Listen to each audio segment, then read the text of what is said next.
D'aussi loin que je me souvienne, j'ai toujours ressenti un attachement viscéral, passionnel à notre pays, à son histoire. J'aime la France. J'aime du plus profond de mon cœur, du plus profond de mon âme, cette nation millénaire qui ne se soumet pas, ce peuple impétueux qui ne renonce pas. Je suis une femme.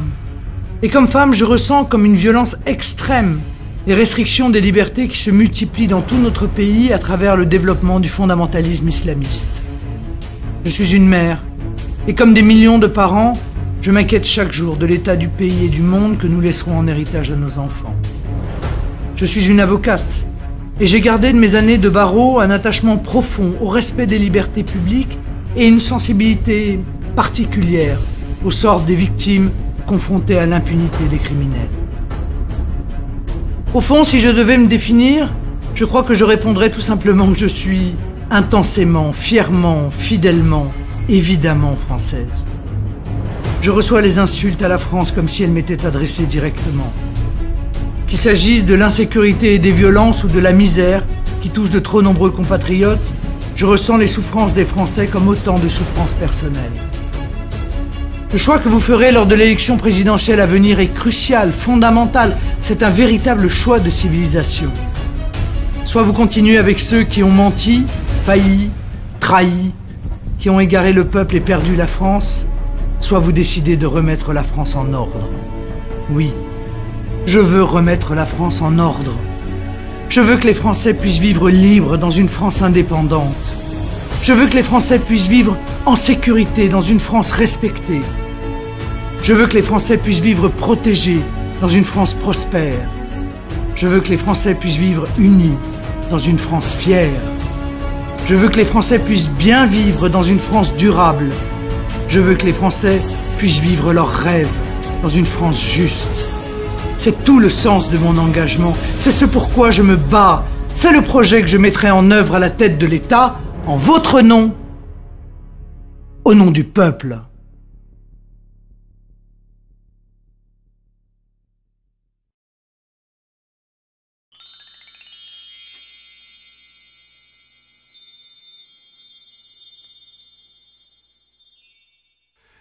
Je suis né en Bretagne, qui est déjà une terre de contraste, une terre de combat, puisque c'est la lutte permanente de la mer et du vent contre la terre, et parce que aussi c'était une période difficile avant l'entre-deux-guerres. Je suis né dans une famille qui n'était pas riche, et la vie n'était pas très facile. J'ai 11 ans au moment où la guerre s'est déclenchée, une guerre qui allait bien sûr modifier la vie d'énormément de Français, mais bien sûr la mienne, puisque mon père est mort à la guerre et que c'est à la suite de cela que je suis devenu pupille de la nation. Ma bourse était très insuffisante pour m'entretenir, malgré l'aide de ma mère qui était couturière, et j'ai dû travailler. J'ai été marin-pêcheur pendant des temps assez longs, j'ai été mineur de fond, j'ai été ambulant des PTT. Enfin, je connais les problèmes des travailleurs autrement que dans la littérature marxiste ou dans les romans sociaux. En tous les cas, beaucoup mieux que ceux qui en parlent si fréquemment à la radio et à la télévision. Eh bien, j'ai mis mes actes en conformité avec ma pensée. J'ai quitté le doctorat de sciences économiques que je faisais et je me suis engagé au 1er bataillon d'étrangers de parachutistes où j'ai servi comme sous-lieutenant. Je suis allé en Indochine. J'ai cru aussi en 58 qu'un grand espoir était né. Et j'ai été vite déçu car je me suis aperçu, une fois encore, que l'on ne tenait pas les promesses que l'on avait faites. Un premier point, je ne suis pas raciste.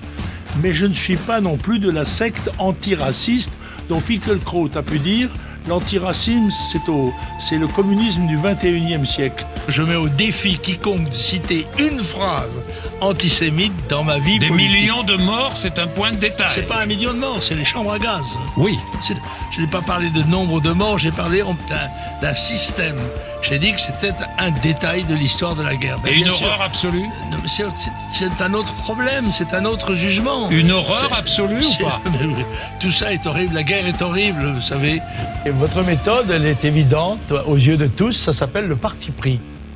Vous êtes journaliste et les journalistes savent bien qu'en France, le terme d'extrémiste est très nettement péjoratif et qu'il est généralement appliqué aux gens qui servent leurs idées politiques par des moyens de violence, voire même par des moyens terroristes. Alors, il n'était pas possible de laisser cette idée entrer en quelque sorte dans l'esprit du public.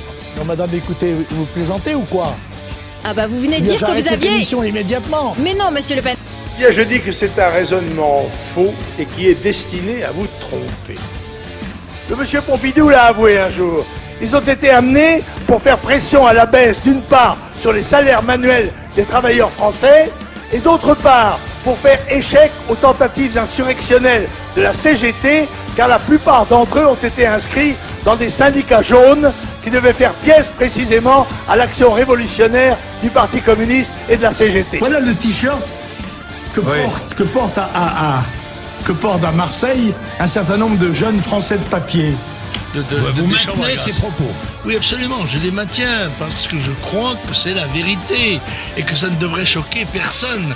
Ceci vous choque profondément, car vous avez l'habitude d'avoir affaire à des malades qui viennent vous consulter et qui pensent que vous êtes un gourou et que vous devez les diriger. Eh bien, je ne suis pas de vos malades. Mais M. Macron me paraît être un personnage étonnant. Et il porte le chapeau de la gauche, comme chacun sait, et il a des chaussures de droite, enfin, façon de parler, parce qu'il y a une droite et une gauche, même là. Et puis, le personnage qui est entre les deux me paraît être un hermaphrodite politique. Mais il trouve des slogans qui ne sont pas antipathiques, a priori. En marche. Emmanuel Pourquoi Macron, pas? c'est pas mal. D'ailleurs, plus soutenu par la droite ce soir que par la gauche. Il ne soit pas en marche arrière. Évidemment. Le Front National, lui, il pense que la politique, ça se fait dans les urnes et pas dans la rue. Il faut attaquer le Front National brutalement, car c'est une question de vie ou de mort. Monsieur Mélenchon, moi j'offre un débat à Monsieur Mélenchon. Là, vous et je vais lui retirer son caleçon. Et je vais montrer ce qu'il est, le candidat des communistes qui ont du sang sur les mains jusqu'au coude. Voilà ce qu'est Monsieur Mélenchon, qui entre-temps a été pendant 30 ans un gros sénateur dont on n'a jamais entendu parler d'ailleurs. Politique d'un homme public, c'est de dire la vérité aux Français. Ça n'est pas d'essayer de capter sa confiance, mais au contraire de lui indiquer la voie, même si elle doit être dure, même si elle doit être difficile, la voie du salut. Et ça, je crois que mon programme de salut public est celui que propose le Front National et la droite sociale, populaire et nationale. Eh bien, c'est cela l'avenir de la France, et je sais que vous le direz dimanche quand vous voterez pour moi.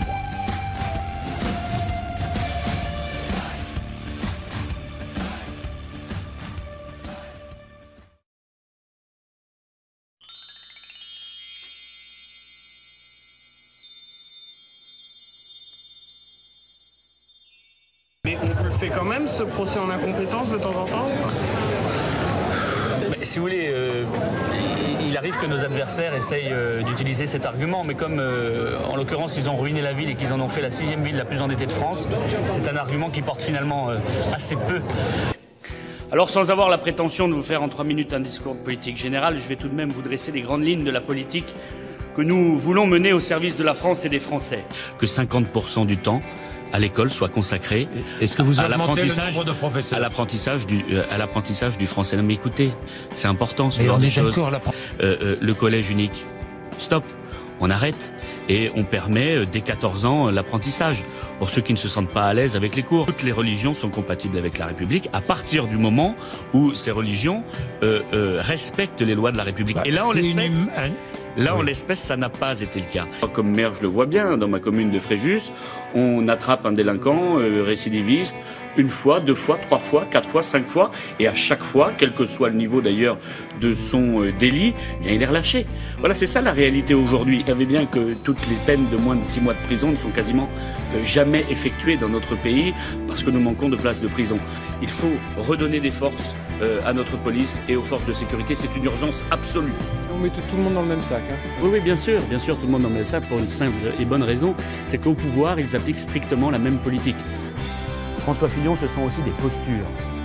Augmentation de 2 points de la TVA, impôt injuste, aggravation du libre-échange, durée du travail pouvant être portée à 48 heures par semaine, précarisation des salariés et des femmes en particulier, destruction des services publics par le non-remplacement de 500 000 fonctionnaires. Je rappelle quand même qu'il avait créé, avec M. Sarkozy, quasiment 60 taxes et impôts supplémentaires pendant leur mandat parce qu'il y a eu des dérives, alors il faut carrément supprimer la sécurité sociale. Ça n'est pas acceptable. Protéger pour autant quand même les Français qui ont le droit d'avoir leur sécurité sociale à laquelle ils contribuent financièrement. Peut-être avons-nous des dépenses à éliminer qui ne sont pas de cette nature.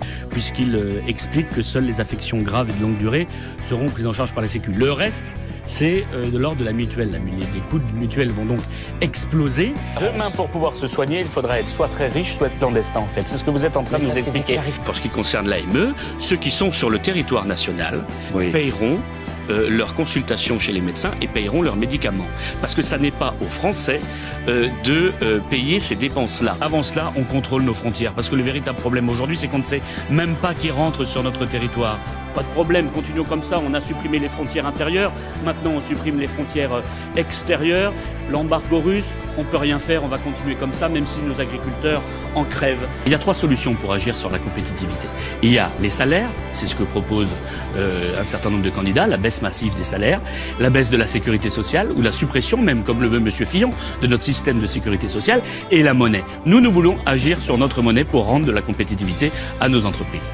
Elles non plus ne changent rien, surtout ne remettons pas en cause l'euro, pardi, ça fonctionne tellement bien. Nous devons faire bénéficier aux entreprises françaises la commande publique, ça n'est pas le cas aujourd'hui. Aujourd'hui, il y a toute une série de commandes qui sont faites par l'État, par les collectivités territoriales qui bénéficient à des entreprises étrangères. La loi interdit aujourd'hui de privilégier une entreprise. On peut le regretter ou pas, mais c'est comme ça. Ça n'est pas acceptable. Nous aurons pour objectif et pour but de retrouver notre souveraineté nationale et donc la souveraineté du peuple de France, sans laquelle la défense de la démocratie n'est qu'un élément de langage dans la bouche d'une élite totalement déconnectée. Si je fais de la politique, si je me suis présenté à vos suffrages, c'est parce que j'ai cette volonté.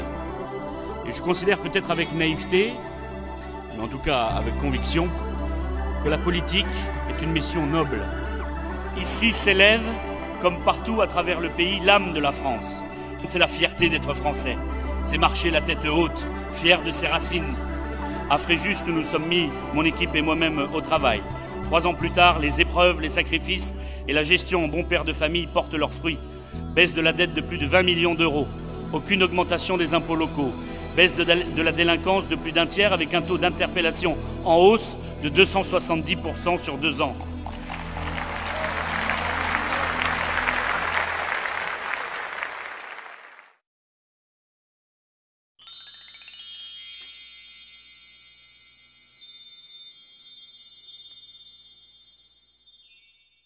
J'étais pas du tout attiré par la politique. Ça ne me passionnait pas du tout. J'avais horreur d'entendre parler de politique à la télévision ou ailleurs. J'écoutais pas ça. J'avais aucun intérêt pour la politique. J'ai assisté à la diffusion de l'émission L'heure de vérité parce qu'à l'époque il y avait entre guillemets le diable de Le Pen et donc comme il était diabolisé, je voulais voir un peu ce qu'il disait. Qu'est-ce que vous faites vous contre le chômage, le Front National? La question du chômage ne pourra pas se régler. Moi, je vais arrêter que ces politiques qui consistent à dire n'importe quoi, que demain on va raser gratis. Il faut être clair, il faut pas vendre du rêve, trop de rêve aux Français. C'est pas la région toute seule qui pourra faire ce que le pouvoir public n'a pas été capable de faire. Plus de 23% des jeunes Français de moins de 25 ans sont actuellement au chômage. Ce drame social est la conséquence directe de choix politiques qui ont eu pour effet d'enrayer l'activité économique de nombreux États membres. Eurofort, ultralibéralisme, absence de préférences communautaires voire nationales, absence de protection de nos secteurs économiques vitaux, poursuite d'une politique folle d'ouverture totale des frontières. Ces nombreux facteurs ont ainsi eu un impact très négatif sur l'emploi. Il ne suffit pas d'aider les jeunes à trouver leur premier emploi ou à se former, il faut d'abord rétablir les conditions de la reprise économique pérenne, créatrice d'emplois durables. Si nos jeunes diplômés ne s'expatriaient pas par milliers chaque année pour échapper au chômage de masse, nous n'en serions pas là aujourd'hui à tenter de colmater la fuite des cerveaux dont vous êtes les principaux responsables. En vérité, cette directive contribuera une fois encore à renforcer la concurrence entre les candidats fraîchement diplômés sur le marché du travail, à la plus grande satisfaction des grandes entreprises qui pourront ainsi bénéficier d'une main-d'œuvre qualifiée et bon marché. Après avoir déclaré que les clandestins étaient une richesse culturelle exceptionnelle, on est désormais réduite à demander à certains habitants de déménager lorsqu'ils sont en proie avec des migrants agressifs et violents. Tous les participants ne comprenaient pas le vocabulaire de l'Europe, jugé pour beaucoup assez technocratique. Je tenais à m'exprimer devant vous afin de vous informer de ce qu'ils préparent dans votre dos, et ce, avec la complicité des députés européens de gauche comme de droite. Le FEDER, le Fonds européen de développement économique régional, dont la vocation première était de soutenir des projets d'aménagement de territoire ainsi que les PME-TPE, ce FEDER pourra être alloué à la construction de places d'hébergement pour les migrants dans tous les États membres de l'Union européenne. Ou encore le FSE, le Fonds social européen, d'abord destiné à l'accompagnement des demandeurs d'emploi et de nos compatriotes en grande situation de précarité, servira en réalité à l'intégration des migrants. Dans cette affaire, ce sont encore vos impôts qui, par le biais de l'Union européenne, serviront à financer l'accueil des migrants. Ce ne sont pas les instituts de sondage qui font les élections en France, ce sont les électeurs. Eh bien, cette campagne se termine le vendredi soir. Or, samedi matin, eh bien, nous avons été entourés sur le marché de Méricourt par des milices soviétiques qui faisaient de l'intimidation auprès des électeurs et de la pression pour que les électeurs ne puissent pas nous parler. Des tracts de M. Kemmel ont été distribués sur le marché de Méricourt samedi matin, alors que c'était interdit. Steve Briouat, voilà. Donc je pense qu'elle est volée, cette victoire. Steve Briouat.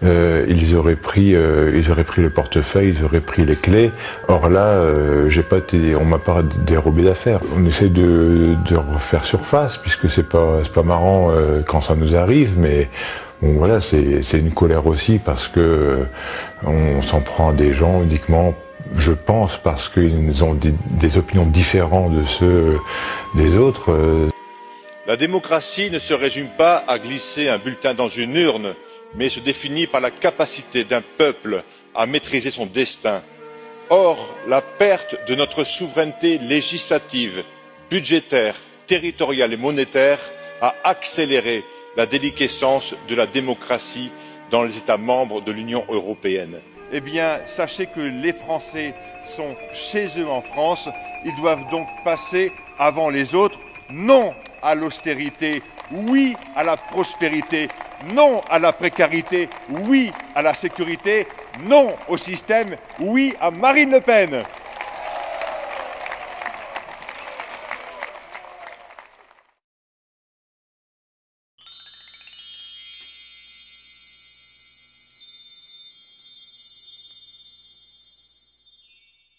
Mais ce que je tiens à dire à ces ayatollahs de la laïcité, je voudrais simplement leur dire qu'ils commencent à nous emmerder. Voilà, est-ce que je ne peux pas être plus clair que ça? Ils commencent à nous les briser menus. Nous sommes ici en France, ici en Provence, nous avons nos traditions, nous avons nos coutumes, et elles datent de plusieurs siècles, et nous entendons, j'entends, en tout cas moi, qu'elles soient encore respectées. De racisme, ça oui, avez dû en discrimination à l'embauche, c'est ça qui est c'est vrai que certaines personnes me parlent du racisme, mais un racisme qui n'est jamais dénoncé, c'est le racisme anti-français. Ah, on vous parle que de ça, vous? On me parle de celui-là. Ah, très bien. On me parle de celui-là parce que moi je constate qu'à Marseille, comme le disait Jean-Claude Godet encore, eh bien, beaucoup d'étrangers viennent s'y installer, prétendument pour s'y intégrer. Mais justement, on ne voit pas le contraire. Si le racisme était si développé à Marseille, on pourrait assister à un départ massif des étrangers. Or, ils viennent s'y installer massivement, ce qui prouve déjà qu'il n'y a pas de racisme, de mauvais accueil à Marseille. En effet, l'étiquetage halal n'est pas généralisé, et que donc la plupart d'entre nous achetons de la viande halal sans le savoir, et finançons donc potentiellement la construction de mosquées sans le savoir et sans forcément le vouloir. Oui, parce qu'il y a effectivement un double scandale, le fait d'exposer ces peintures pédopornographiques, des enfants s'accouplant avec des adultes, voire avec des animaux. Et en plus, cette exposition était subventionnée par le conseil régional et soutenue par la ville de Marseille, puisque la friche appartient à la ville. Et ce ne sont pas les habitants de la Busserine qui m'attendaient les dents serrées, c'est un petit groupe de nervis gauchistes, les dernières métastases rouges du secteur, que nous sommes en train d'éradiquer par notre travail, et le travail en particulier de Madame D'Angio dans ces écoles, et qui porte ses fruits, parce que je me rends dans tous les quartiers Je vous ai parlé tout à l'heure des Micocouliers, je me rendrai bientôt à Fontvert, je suis allé à la Busserine, nous avons assisté au conseil d'école 92 sur 98, du jamais vu. Ils ne sont pas habitués, avec la précédente mandature, ils étaient tout le temps absents. Donc on se rassure, j'irai à la Busserine, n'en déplaise aux derniers gardes-rouges du secteur. Et les racailles des cités qui sont descendus en masse au Vieux-Port, drapeaux algériens au vent, eh bien s'en sont donnés, si j'ose dire, à cœur joie, puisqu'en France on peut tout saccager sans être inquiété. Au niveau national, ce sont déjà 150 000 SDF, 3 millions de mal logés et 6 millions de chômeurs, et malgré ce bilan catastrophique qui devrait vous convaincre d'agir pour nos compatriotes d'abord, vous vous obstinez à garantir aux clandestins une protection sociale gratuite et des logements prioritaires. Vous contribuez ainsi, et largement vous aussi, à faire du pays des droits de l'homme le pays des droits de l'autre. Je suis un enfant de l'immigration. Et oui, je suis un enfant de l'immigré, moi. Mais j'en suis fier. Je suis fier d'être le fils d'une Italienne qui a su se fondre dans le moule de la République, qui a su s'intégrer et qui a su aimer la France, qui ne lui a pas imposé ses codes, ses traditions, qui les a adoptées, au contraire. Or, l'immigration que nous subissons aujourd'hui, l'immigration que nous subissons aujourd'hui n'est pas du tout de la même nature. Et c'est vous qui vous en servez. Vous vous servez de l'immigration comme de la chair à voter. Vous en faites des électeurs et vous les laissez dans les cités ensuite. Vous les laissez dans leur chômage, dans leur pauvreté, dans leur trafic. C'est vous qui êtes un négrier de l'immigration, ce n'est pas moi.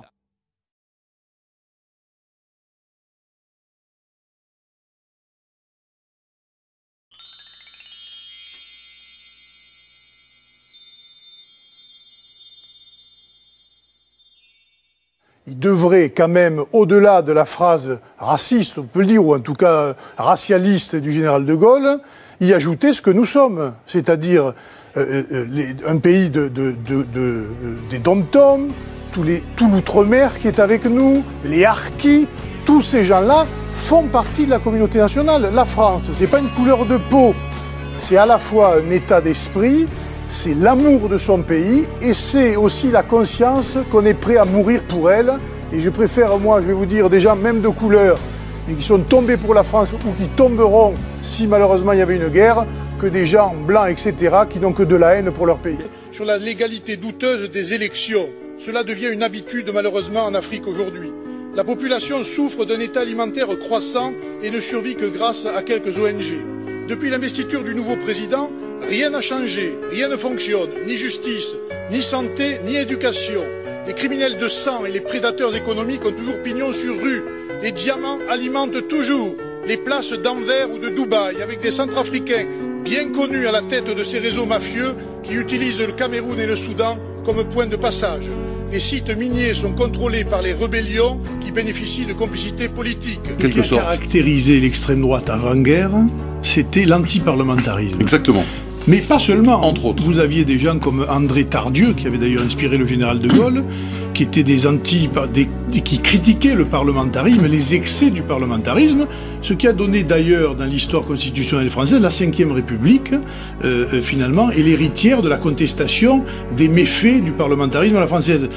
Donc je veux dire, le débat, c'est un débat. Quelquefois, il est vif, c'est normal. Il ne faut pas s'inquiéter quand les débats sont vifs. Il faut s'inquiéter quand les mesures ne sont pas prises et que la politique qui est menée par la gauche au pouvoir mène au désastre économique, social et même humain aujourd'hui. Mais est-ce qu'elle n'a pas réglé ses comptes avec le président de la République devant les Européens? Il faut arrêter. Mais c'est pas un monde de bisounours. C'est pas, on n'est pas là. Le problème, je vais vous dire, c'est qu'on est dans une Europe ici où M. Juncker est élu grâce aux socialistes et où le président du Parlement européen est élu grâce aux gens de la droite. Elle est là, la collusion, il y a une complicité entre les deux. Alors dès que vous avez des gens qui arrivent et qui viennent au milieu pour contester leur système, ils ne sont pas contents. Quelle que soit la manière dont vous contestiez le système par ailleurs. Il est là le problème en Europe, il n'y a pas de débat. Prétendez... Loi. Vous dites quoi? La justice de faire son boulot? Exactement. Mais il y a des lois pour ça. Mais Dieudonné, comme Le Pen, père, il a été condamné. Alors qu'est-ce qu'on fait, monsieur Alliot? Monsieur Assouline, est-ce que vous condamnez des propos qui ont été tenus contre moi? J'ai rappelé le soutien systématique de la Turquie, notamment à l'État islamique. J'ai rappelé que la Turquie était aussi le pays qui oppressait la minorité kurde et qu'elle était défavorable à toute forme d'opposition de cette minorité dans son pays. Moi, il appelle ça la fachosphère, ça. Lui, c'est la conosphère. Ah, carrément. Oui, je vous dis. Et vous plaidiez à l'instant pour un débat civilisé. Non, mais d'accord, mais là, pour l'instant, moi, je me sens insulté par M. Apparu, donc je ne vois pas pourquoi vous l'insultez. Question C'est pour ça que je disais, charité bien ordonnée, commence par soi-même. Moi, j'attends des leaders socialistes et centristes et les grands philosophes qu'ils mettent à disposition leur logement, leur résidence secondaire, les avantages qu'ils ont au bénéfice de ces gens-là. Et ensuite, on verra si la solidarité nationale s'exerce. Tout ça, je veux dire, faire de la solidarité avec l'argent des autres, c'est quand même assez facile. L'histoire récente. Un traité qui promet un gain de croissance de 0,5%. On ne va pas recommencer avec les promesses. On a vu ce que ça donne, les promesses. Les promesses de l'Europe qui devaient faire de l'emploi, de la croissance. Vous avez vu ce que ça donne aujourd'hui. C'est du chômage et peut-être demain un peu plus de ruine économique. Donc les problèmes. C'est allemand, ça doit être ça. Nous avons un problème pour protéger l'économie. D'abord de la France, au sein d'une Union européenne dont je vous rappelle. Merci à tous les deux. Dont je vous rappelle que l'origine était de protéger le marché commun. Ce qui n'est pas le cas aujourd'hui. Comment détruire cette Europe. Donc voilà, je suis heureux d'apprendre que vous êtes français Alliot et vous êtes européen. Et voilà, Alliot, monsieur Alliot est pro-européen, donc c'est une bonne nouvelle. Je suis européen, il n'est pas dit pro, je suis européen. Donc de culture, de civilisation. Oui. Voilà. Enfin, il devient urgent d'interpeller l'Arabie Saoudite et le Qatar sur leur responsabilité dans le soutien permanent qu'ils apportent à tous les mouvements criminels religieux qui se développent et progressent aux quatre coins du monde.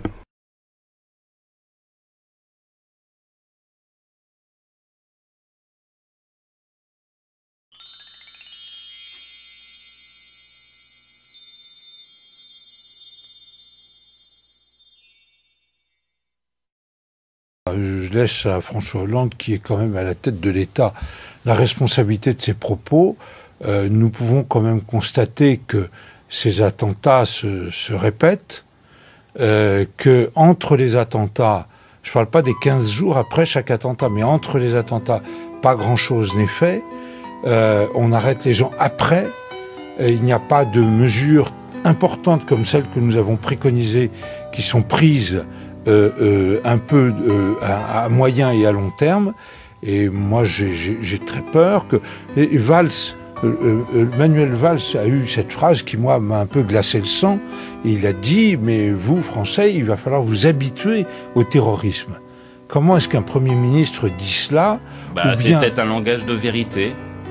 Oui, malgré tous les efforts qu'on peut faire dans la lutte contre ce terrorisme. Non, ils ne font aucun effort. Ils ne font aucun effort. En tout cas, ils devraient, à notre sens, appliquer les mesures que nous avons préconisées. Et celui qui a fourni le pistolet au conducteur du camion, qui était un Albanais, M. Artan H., lui, il était sous le coup d'une expulsion. Il a été contrôlé par la police en mai 2016 du côté de Nice. Il aurait dû être expulsé immédiatement. Il n'a pas été expulsé. Pourquoi? Il doit répondre aussi à cette question, monsieur. Les enquêtes sont en cours, de toute façon. Un des proches et un des complices du tueur de Magnanville, les deux policiers tués chez eux par un terroriste. Ce proche était condamné pour terrorisme et il était déchu de la nationalité française. Qu'est-ce qu'il faisait en France? Toujours dit, nous personnellement, qu'une grande cause du climat d'insécurité qui règne dans notre pays et d'insécurité des forces de l'ordre provenait de la justice française, de son laxisme, de sa politisation, qui est principalement aussi due à l'heure actuelle à la personnalité et au laxisme lui-même du garde des Sceaux, Madame Taubira.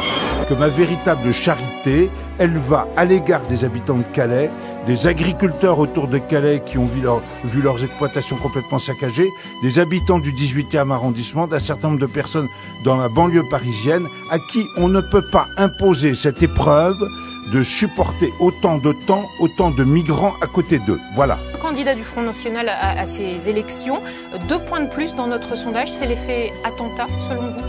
Je ne sais pas, on aurait préféré qu'il n'y ait pas d'effet attentat. Le gouvernement prétendument de gauche à vouloir faire interdire les manifestations de salariés, fût-ce de la CGT, avec lesquels nous avons, enfin pas un contentieux, mais beaucoup de reproches à faire, mais quand même, il n'y a pas que la CGT, il y a Force ouvrière, et on le voit bien, les sondages le montrent, on est entre 65 à 70% des Français qui sont opposés à cette loi. Que ce gouvernement en arrive là, je pense que ça montre qu'il fait fausse route, il devrait reculer et faire autre chose pour faire revenir la croissance en France, libérer l'entreprise, libérer les entrepreneurs et permettre à nouveau que l'emploi reparte. Alors, les banques vous disent... Le réseau bancaire français ne joue pas le rôle civique qu'il devrait jouer dans le financement des entreprises, du commerce et aussi de l'activité politique, parce que les règles nous imposent de financer ces élections au préalable. Je vous rappelle qu'un journaliste avait comparé le Front National à l'État islamiste. Je me permets de dire que cette comparaison peut nous hérisser le poil, et Marine Le Pen, dans un excès un peu de réaction, a publié sur Twitter des images de décapitation faites par Daesh en disant « Monsieur Bourdin, Daesh c'est ça, et le Front National ça n'est pas cela ». Alors on essaie de la poursuivre, le procureur de la République essaie de la poursuivre pour un délit qui s'appelle diffusion d'images violentes au détriment de mineurs. Ce sera programme contre programme, idée contre idée, et peut-être, et je l'espère, et nous ferons tout pour que les Français pourront avoir ces deux visions de la société et de la France, et ils choisiront à ce moment-là. Et ça sera passionnant. Et c'est là où elle gagnera. Merci Valrand Saint-Just. Bonne journée. Merci.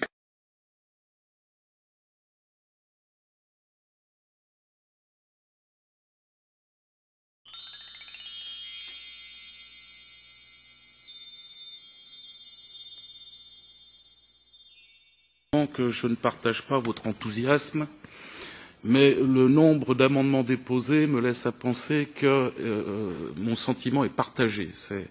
On ne déchaîne pas les passions. Et je serai très bref et assez général. L'Europe, chers collègues, n'est pas là pour vous enrichir. Détrompez-vous, vous y avez cru, c'est faux. L'Europe est là pour niveler par le bas au service des grandes entreprises et du grand capital, en se servant effectivement, comme vous l'avez dit, des travailleurs des pays pauvres, des pays de l'Est, soit par les délocalisations, soit par les travailleurs détachés. L'Europe continue inlassablement de traiter les effets du chômage plutôt que de s'attaquer aux causes de ce chômage endémique: croissance nulle, désindustrialisation, mort programmée de notre agriculture et de notre pêcherie, perte du pouvoir d'achat, immigration incontrôlée, corruption à tous les étages et insécurité croissante. Se protéger de la mondialisation, du libre-échange, du libéralisme débridé, se protéger des produits low cost venus de la terre entière et qui ruinent nos productions agroalimentaires et industrielles, et mettre fin au système aberrant des travailleurs détachés. Chers collègues, je vous le dis solennellement, l'Europe n'est déjà plus une chance pour la jeunesse qui fuit vers d'autres continents. Moins on travaille avec l'euro et plus on est prospère. Ou inversement, plus on nous impose l'euro, plus on nous impose la précarité et la misère. El Khomri. On vous fait croire que cela n'arrive qu'en France? Eh bien non. Il faut savoir que dans le même temps, il se passe exactement la même chose en Belgique, et ça s'appelle la loi Peters, et il se passe exactement la même chose en Italie, et ça s'appelle le Jobs Act. Nous serons à des pertes massives d'emplois secondaires par la généralisation des procédés numériques et robotiques. Le service urbain de la ville de Genève gagne 7100 € net par mois hors prime. Enfin, vous faites tout. Vous faites rien pour qu'elles ne disparaissent pas et pour soulager les consciences et les peuples qui se révoltent, ce qu'on appelle le populisme. Vous envoyez des millions et des millions à chaque entreprise de plus de 500 et 1000 salariés. Il est vrai que les PMI, PME représentent 80 à 90% des emplois salariés. C'est juste. Et qu'il faut cesser de s'occuper des multinationales, car comme le dit fort justement monsieur le rapporteur, les PMI, PME sont les dindons de la farce.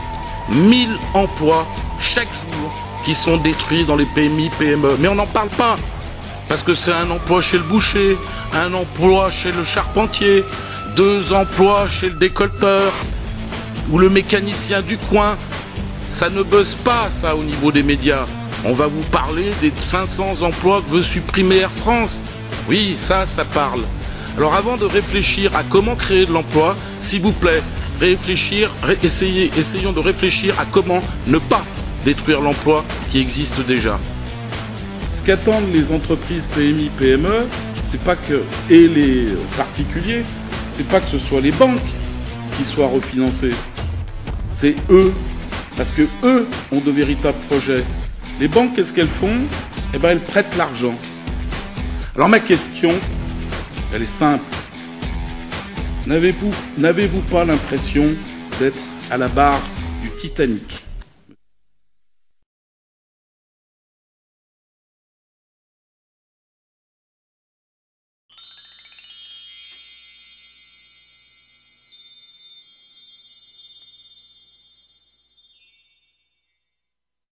Le coût de 1 à 2 milliards d'euros à court terme si la France décidait de rétablir le contrôle de ses frontières. Mais je suis élue française et je vais vous dire, le coût annuel de l'AME, qui est l'aide médicale aux clandestins, coûte chez nous 1 milliard d'euros. L'ouverture des frontières n'a pas fait baisser les charges obligatoires, elle a engendré au contraire le dumping social. Monsieur Bremersch, vous aussi, vous évaluez à un coût faramineux l'effondrement de Schengen dans le secteur du transport routier. Mais, monsieur Bremersch, les transporteurs routiers français sont en train de disparaître. La part de marché du pavillon français est passée de 50% de l'activité européenne en 1999 à moins de 10% aujourd'hui, 21 000 emplois perdus au minimum, 40% des entreprises françaises en difficulté dans les transports. Proposé pour réduire de façon drastique les émissions de gaz à effet de serre émises au sein de l'Union européenne. Et aujourd'hui, il nous est expliqué qu'il est indispensable pour le bien-être du commerce et du consommateur européen de développer les livraisons de colis entre les pays européens. C'est-à-dire, en fait, accroître la distance moyenne d'acheminement d'un produit entre le vendeur et l'acheteur et donc augmenter les émissions de gaz à effet de serre issues du transport. Moi, je crois que le Brexit aurait dû vous ouvrir les yeux, mais apparemment non, il vous les a fermés encore plus.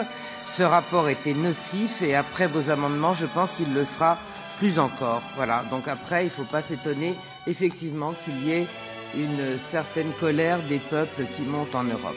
Je vous remercie. Comment se fait-il aussi que la Turquie continue à s'acharner sur les forces kurdes qui luttent contre l'État islamique? Pourquoi fait-elle si peu pour lutter contre les passeurs dont l'activité représente près de 2 milliards d'euros? Et je ne parle même pas des accusations qui pèsent sur les autorités turques soupçonnées de permettre l'écoulement du pétrole de l'État islamique. Il est clair que les instances européennes jouent un jeu dangereux avec la Turquie. Sous prétexte de juguler l'immigration en provenance de ce pays, elles font beaucoup de concessions telles que la réouverture des négociations d'adhésion à l'Union européenne, la libéralisation des visas Schengen et une enveloppe de 3 milliards d'euros. Au lieu de se montrer ferme avec Erdogan, qui menace régulièrement d'inonder l'Europe de migrants, l'Union européenne le ménage, croyant à tort pouvoir s'en faire un allié, alors qu'il est manifeste qu'il rêve d'un nouvel empire ottoman et d'une Europe islamisée. Donc, le programme du Front National, encore une fois, oui, c'est la sortie de l'Europe de Bruxelles. Non, ce n'est pas renvoyer tous les immigrés chez eux. Nous n'avons jamais combattu les immigrés, monsieur Payet. Nous avons combattu effectivement... Ça suffit! Je suis d'origine étrangère, j'ai pas une goutte de sang français. Alors ça va, vos conneries. Bon. Mais non, mais écoutez, oui, mais d'accord, mais il faut arrêter de mentir tout le temps, tout le temps, tout le temps. Le dernier entrée ferme la porte. Donc, non, pas du tout. Mais ça, c'est de la caricature idiote et profondément anti-républicaine. Donc, nous combattons effectivement la politique d'immigration qui donne cette misère sociale en France et cette détresse. Ça, oui.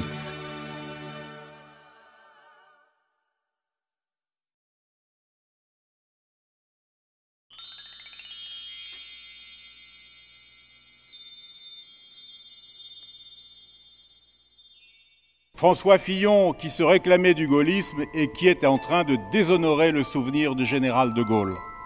La France a accepté la tutelle de l'Union européenne et elle a perdu de ce fait la maîtrise de son destin. Il faut naturellement sortir de cette situation et pour cela, seule Marine Le Pen pourra agir. Car en effet, ses principaux concurrents se sont privés d'ores et déjà de toute possibilité de réussir cette mission. Et Emmanuel Macron, tout le monde sait que c'est l'homme de la banque Rothschild, autrement dit l'homme des banques et du système. Bien loin d'être anti-système, c'est le joker du système. Toutes les promesses que l'Union avait faites ont été trahies. La promesse de prospérité, il n'y a jamais eu autant de chômage qu'aujourd'hui.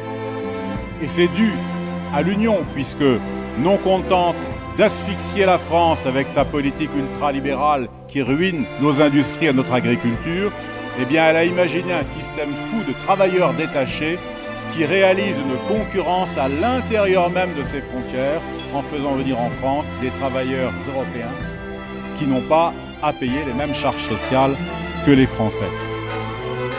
En concentrant le capital dans les grandes villes, eh bien, a contribué à désertifier nos territoires et à les ruiner. On constate que l'Union européenne est de plus en plus agressive vis-à-vis de la Russie, qui est pourtant un partenaire qui doit être pris en considération.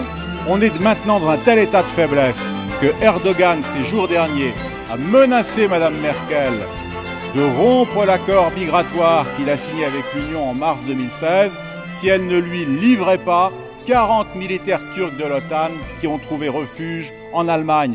Voilà où nous en sommes. Donc bien loin d'avoir la paix, l'Union nous plonge dans des difficultés extérieures considérables. Que le véritable pouvoir dans l'Union est ailleurs que dans le Parlement. Il y a 4 détenteurs en réalité du pouvoir dans l'Union. La Commission de Bruxelles, qui a l'initiative de tous les textes européens et qui est présidée par Jean-Claude Juncker, qui est le grand architecte de l'évasion fiscale en Europe. Le deuxième organe qui dirige l'Union, c'est la Banque centrale européenne, qui décide maintenant pratiquement toute seule de la politique monétaire et dont nous subissons chaque jour les conséquences des folles décisions. Le troisième organe qui nous mène, bien sûr, c'est cet ensemble de lobbies qui hantent les couloirs de Bruxelles. Alors nous, députés européens du Front National, quand nous sommes arrivés en 2014, tous ces gens-là ont essayé de venir nous voir. Moi, la première semaine de mon mandat, j'ai été contacté par l'industrie, par le lobby des industries chimiques. Évidemment, nous, on n'accepte pas de se compromettre. Mais malheureusement, de telles entreprises marchent avec la plupart des députés. Et voilà comment des lobbies arrivent à faire passer des intérêts privés avant l'intérêt général de notre peuple. Et puis enfin, et c'est évident, l'Allemagne est derrière tout ça. L'Allemagne, c'est le pays qui dirige de fait l'Union européenne. Et ce n'est pas pour rien que Macron a été rendre allégeance à Mme Merkel. C'est un aveu terrible de ce qui est en train de se passer. Mes chers compatriotes, de plus en plus de Français votent pour le Front National. D'autres hésitent encore.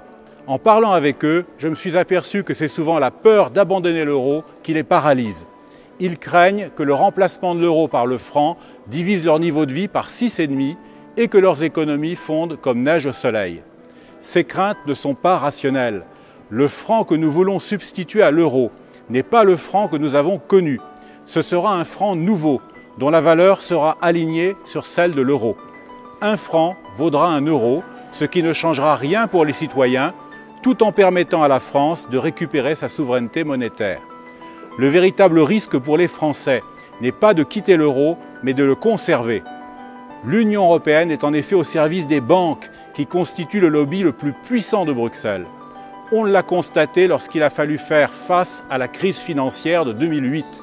Entre 2008 et 2012, l'Union a encouragé le versement de 1 600 milliards d'euros d'aide publique aux banques sans rien leur demander en contrepartie. Et depuis 2014, elle a réalisé l'union bancaire qui est un véritable piège pour les comptes en banque des Français. Qu'est-ce que l'union bancaire? C'est un mécanisme destiné à sauver les banques à tout prix, en puisant, si nécessaire, dans vos économies et dans l'argent public. C'est un piège qui se décline en 3 temps.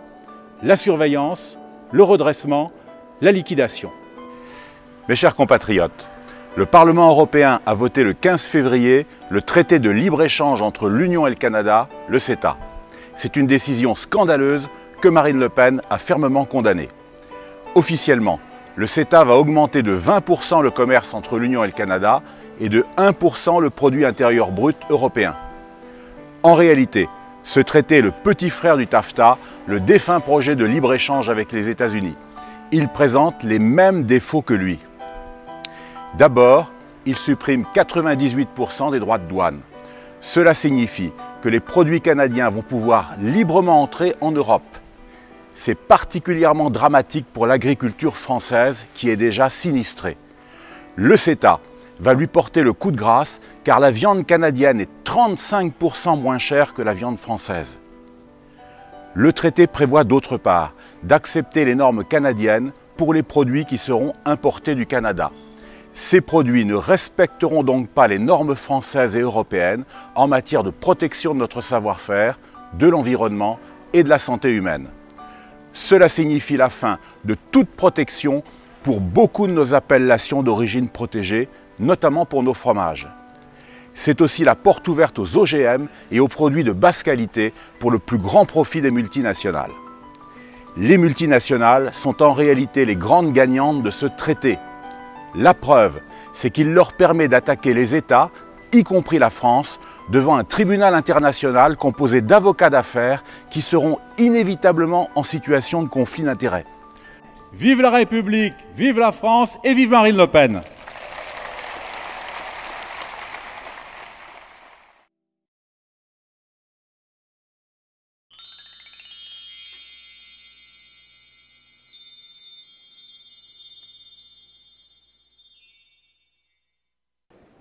Concrètement, la numérisation des services bancaires veut dire la suppression de tout lien humain et tangible lors des transactions financières et des paiements, à commencer par la suppression de l'argent liquide. Il s'agit d'une bonne chose car une société sans argent liquide permettrait de transformer les citoyens en pantins dociles des gouvernements et cela servirait aussi les intérêts financiers de façon directe car chacune de nos transactions irait forcément enrichir le monopole de ces acteurs mondiaux. Et encore moins pour confier aux mains de quelques entreprises incontrôlables par les États la totalité des informations concernant nos vies privées et nos modes de consommation. Par contre, pour le citoyen, cela se résumerait à la perte du droit de pouvoir protester sans risque de voir sa vie disparaître en un seul clic. Pas de révolte possible, sinon, en un clic, on vous piquera votre fric. Nous subissons depuis 30 ans un modèle économique mondialisé, de la finance sans frontières, de l'exploitation de la pauvreté et de la ruine des nations dans l'Union européenne. Le bilan des mondialistes et européistes est désastreux.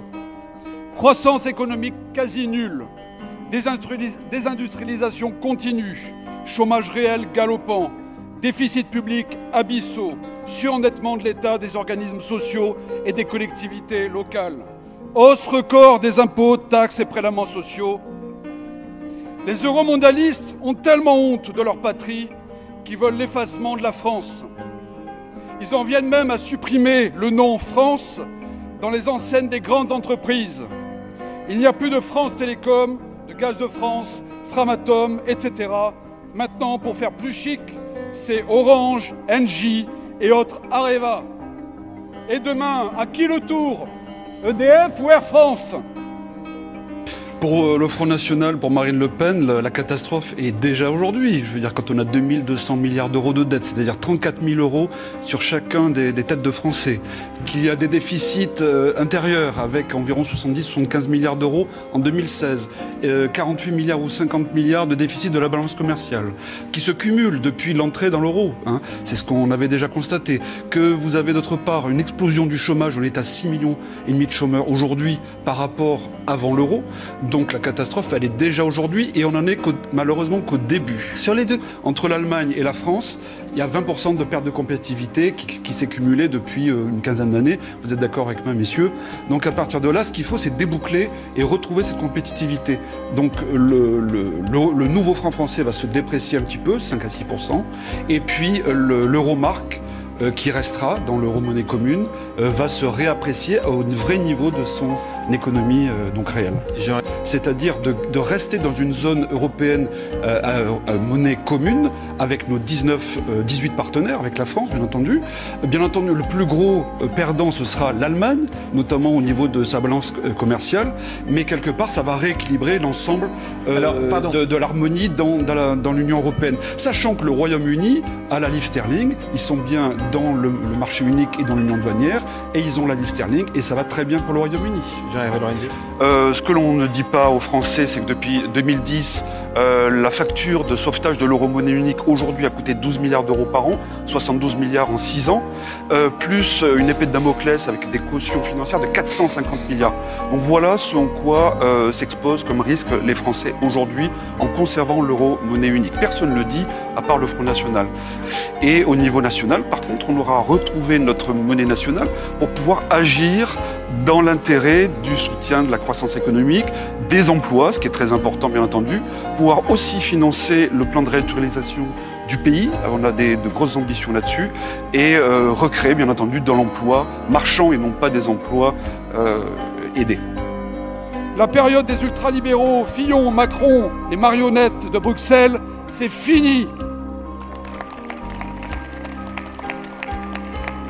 Avec le grand retour des nations, le patriotisme économique est partout dans le monde une idée neuve et une idée positive. Grâce au patriotisme économique et à Marine présidente, la France sera de nouveau une grande puissance mondiale. Alors, avec toutes nos entreprises et nos entrepreneurs, soyons fiers de produire et d'acheter français.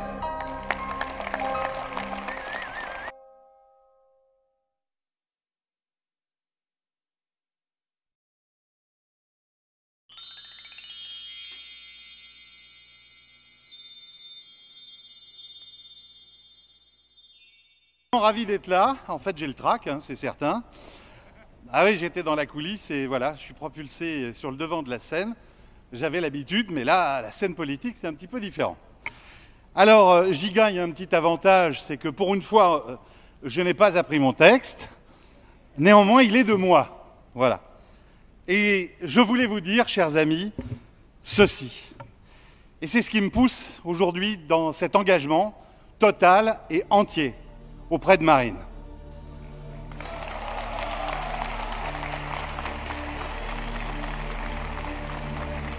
À elle seule, la France est une civilisation. Voilà la certitude que moi, le saltimbanque, l'histrion facétieux de la belle et immortelle culture française, je suis aujourd'hui venu partager avec vous. Car il n'existe aujourd'hui, en France, plus aucun lieu pour proclamer cette évidence. Je vais vous demander de faire une ovation aux gens qui, dans des cars, ont été bloqués par des faux furieux. Assassins! Vous tous qui êtes venus ici, vous avez déjà démontré quelque chose d'important. Vous avez démontré que vous n'aviez pas peur. Désolé, monsieur Mélenchon, mais je ne crois plus au discours de vos courtisans et à leur fausse générosité servant de cosmétique aux égoïsmes et aux mesquineries. Et les choristes au disque rayé, sur le couplet de la patrie des droits de l'homme, la France est en danger. Mais pour préserver la France, les droits de l'homme, il faudrait peut-être commencer par ne pas vendre sa patrie au plus offrant. Ils ne se sont pas laissés griser par la petite sirène Macron. Et je sais que derrière son prétendu discours de lucidité, il n'y a que le cynisme. Malheur aux pauvres, malheur aux fragiles, malheur aux malades. Vos droits, hurle Macron. Quel droit? Le droit de bouffer du sandwich jusqu'à la fin de sa vie dans une bagnole roulant sur la plateforme Uber? La poupée aguichante de la finance internationale? La caricature bellante du mouvement En Marche? Comprenez bien, En Marche arrière, bien sûr. L'énergie des flambeurs qui disposent d'un capital familial et ne craignent pas de le perdre sur la roulette des bulles spéculatives. Certainement pas l'énergie du chômeur à bout de droit, à bout de souffle, et dont le seul horizon est l'espoir des fins de mois, l'angoisse horrible et le désespoir des fins de mois, les minima sociaux qui tardent à venir, le banquier qui sort son fouet et la trouille de se retrouver à la rue pour défaut de loyer ou pour le crédit impayé de la maison. Il les trouvera où, monsieur Macron, les énergies libérées? Pas dans la chair de la France qui souffre. Oh, peut-être dans l'ultime renoncement des désespérés qui sacrifieront leur santé et leur dignité sur l'autel lisse des plateformes numériques et des profits sans frontières. La finance et son idéologie ubérisée, macronisée, acculturée, invente un nouvel esclavage avec une petite subtilité supplémentaire. C'est maintenant à l'esclave de faire l'achat de ses chaînes face à une caste d'intellectuels bien nourris qui veulent les exposer à tous les vents mauvais et à leurs prévisibles conséquences.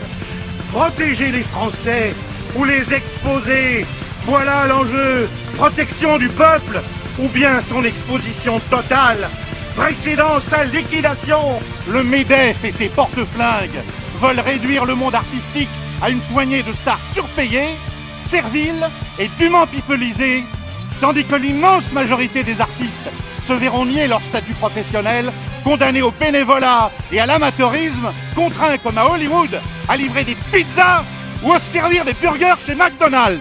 J'en ai horreur de ces gens qui s'acharnent à rentrer la France au chausse-pied dans ces blocs nous réduisant au statut de sous-ensemble. Les euro-intégrateurs qui liquident l'idée même de la République au nom du business. Les atlantistes qui nous veulent dans leur meute de loups hurlant contre la Russie. Le club des pays de la Méditerranée qui rêve d'une autoroute Alger-Marseille. Victor Hugo n'a pas appris l'arabe à l'école, dont la colonne vertébrale serait la langue française. Et l'indépendance de sa création originale, sous l'impulsion et l'autorité des élus locaux de la République. Cela suffirait à remettre sur ses rails le génie français. Quel élu du peuple a été sensible à cette urgence depuis le début de la campagne électorale? Ne cherchez pas, il n'y en a qu'un, ou plutôt une, c'est Marine Le Pen. Si vous saviez comme je me sens mieux aujourd'hui, parmi vous, je ne capte que des ondes positives, je ne vois ici que des sourires et des cœurs gonflés d'espoir. Je perçois vos énergies qui briseront tous les plafonds de verre et nous conduiront tous ensemble vers un destin exaltant. Il n'y a pas ici de relents d'exclusion ou de discrimination, mais seulement des milliers de flammes qui s'élèvent sous ces voûtes et résonnent tel un cœur antique, annonçant vos exploits futurs pour rendre à ce pays la grandeur et la fierté qu'il attend depuis 50 ans. Portez haut notre histoire avec les couleurs de la francophonie, c'est exactement l'inverse du repli identitaire. Ce prétendu repli, notre vieux pays n'ira jamais s'y réfugier, puisque notre pays est une civilisation. Je ne peux contenir mon admiration devant cette immense famille de militants patriotes. J'admire votre courage. Je sais l'âpreté de vos combats. Je devine les douloureux débats avec vos proches et les ruptures définitives avec certains de vos amis. Vous tous qui êtes venus ici pour soutenir son projet, comme moi, un instinct vous a guidé jusqu'à elle. Une intuition l'a emporté sur toutes les analyses et tous les calculs. Marine Le Pen, elle aime la France. Marine Le Pen, elle aime le peuple de France. En mai prochain, une majorité de Français reconnaîtront son amour pour la France.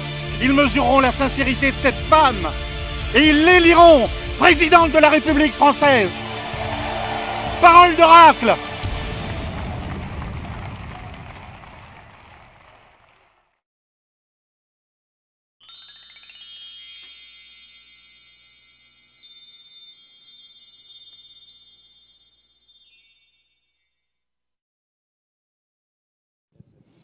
Oui, excusez-moi, moi j'ai une petite réaction d'humeur parce que franchement j'hallucine quoi. J'hallucine, je suis scandalisée quand je vous entends dire oui finalement on s'autofélicite, on lutte contre les extrêmes, d'utiliser ça en réalité, arrêtez quoi. Vous avez réussi à vous entendre simplement parce que vous défendez vos petites places, vous êtes bien content parce que c'est un mode de scrutin qui évidemment est parfaitement antidémocratique et vous le savez, qui va simplement favoriser le bipartisme et les sortants.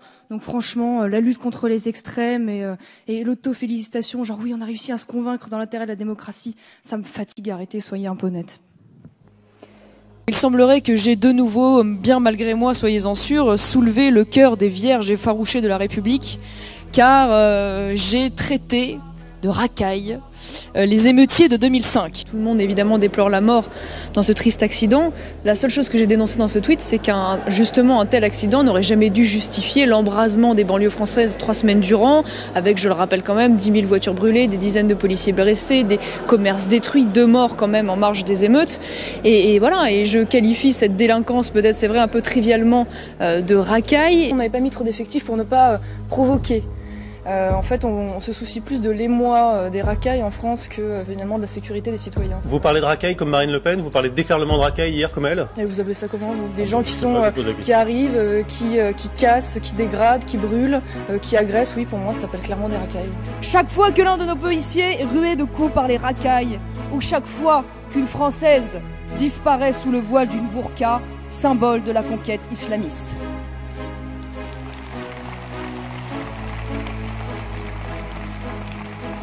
Nous avons le droit de réclamer le respect de notre héritage. Et nous avons le droit d'exiger que les cultures importées par les nouveaux arrivants s'inclinent et s'effacent devant ce patrimoine immémoriel. Car beaucoup, pour ne pas dire une écrasante majorité, de djihadistes sont d'anciens délinquants. Et beaucoup de nos délinquants sont malheureusement de futurs djihadistes. De la même manière, tous les musulmans, évidemment, ne sont pas des terroristes et ne le deviendront jamais. Mais tous les djihadistes sont musulmans. Il y a plus de 80 morts dans un attentat islamiste dans la ville de Nice, dans notre région de Provençal-Côte d'Azur. 54 enfants sont encore hospitalisés. Ces assassinats abominables de masse, commis par un Tunisien, ont endeuillé de nombreuses familles. C'est avant tout à eux que nous pensons, et surtout pour eux que nous parlons. Il n'est plus l'heure des bougies, des marches blanches, des « Je suis Nice ». L'histoire dorénavant s'écrira en ces termes. Si nous ne tuons pas l'islamisme, c'est l'islamisme qui nous tuera. Lorsqu'un ennemi nous déclare la guerre, il n'y a pas de neutralité possible. Soit vous êtes avec nous contre l'islamisme, soit vous êtes contre nous avec l'islamisme. Ceux qui choisissent le statu quo, l'immobilisme ou le silence, deviennent de fait les complices de nos ennemis. Bien, fasse peut-être une rétrospective, parce que cet attentat à Berlin nous rappelle quand même douloureusement l'attentat de Nice, avec le même mode d'action, l'attentat du Bataclan, les égorgements. On allume des bougies, on chante Imagine ce People. À un moment donné, c'est pas à la hauteur, je crois, des responsabilités qui sont les nôtres aujourd'hui. Gardez donc votre mépris crétin et vos leçons de République pour votre propre parti, qui en moins de 3 ans a oscillé entre phobie administrative et faux diplôme. Sans doute qu'Ambadélis a-t-il trouvé le sien au fond de sa poubelle. Compte en Suisse et prise illégale d'intérêt. Ce n'est pas du Front National que sont issus les Cahuzac, les Sylvie Andrieux, les Kader Arif et tant d'autres qui ont volé les Français. Oui. Et où il apparaît judicieux de défendre notre industrie, par exemple. Notre Europe, quoi. Je veux une Europe radicalement différente de celle-là, en tout cas qui ne ressemble pas. Une Europe, vous êtes européenne. On ne peut pas être contre ou pour l'Europe pour la simple et bonne raison qu'il s'agit d'une civilisation. Je peux vous dire que je suis pour la fin de la civilisation à laquelle on a pas. Européenne, dites-le moi. Non mais je suis. Assumez-le. Non mais parce que je connais la connotation qu'il y a derrière ce terme. La connotation. Les connotations, Marion. Non mais la connotation aujourd'hui, oui, c'est que la réalité, c'est que l'Union européenne n'est pas l'Europe. L'Europe, c'est une civilisation à laquelle nous appartenons évidemment. Oui. Moi, je suis européenne de civilisation, je suis française de nationalité. Chers internautes, comme vous le savez, il y a des élections décisives qui vont se jouer dans notre pays d'ici quelques mois. Je pense aux élections présidentielles, bien sûr, je pense aussi aux élections législatives.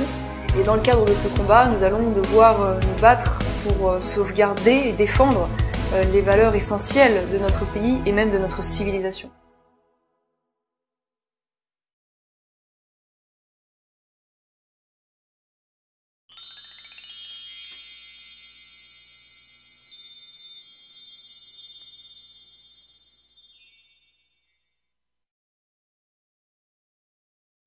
Il y a une grande incohérence dans l'attitude de François Fillon, parce qu'il dénonce à juste raison l'instrumentalisation de la justice, c'est très grave. C'est à l'utilisation aujourd'hui de l'institution judiciaire à des fins de parasitage de la campagne électorale et pour affaiblir telle ou telle candidature, c'est en l'occurrence celles qui ne sont pas soutenues par François Hollande ou le Parti Socialiste.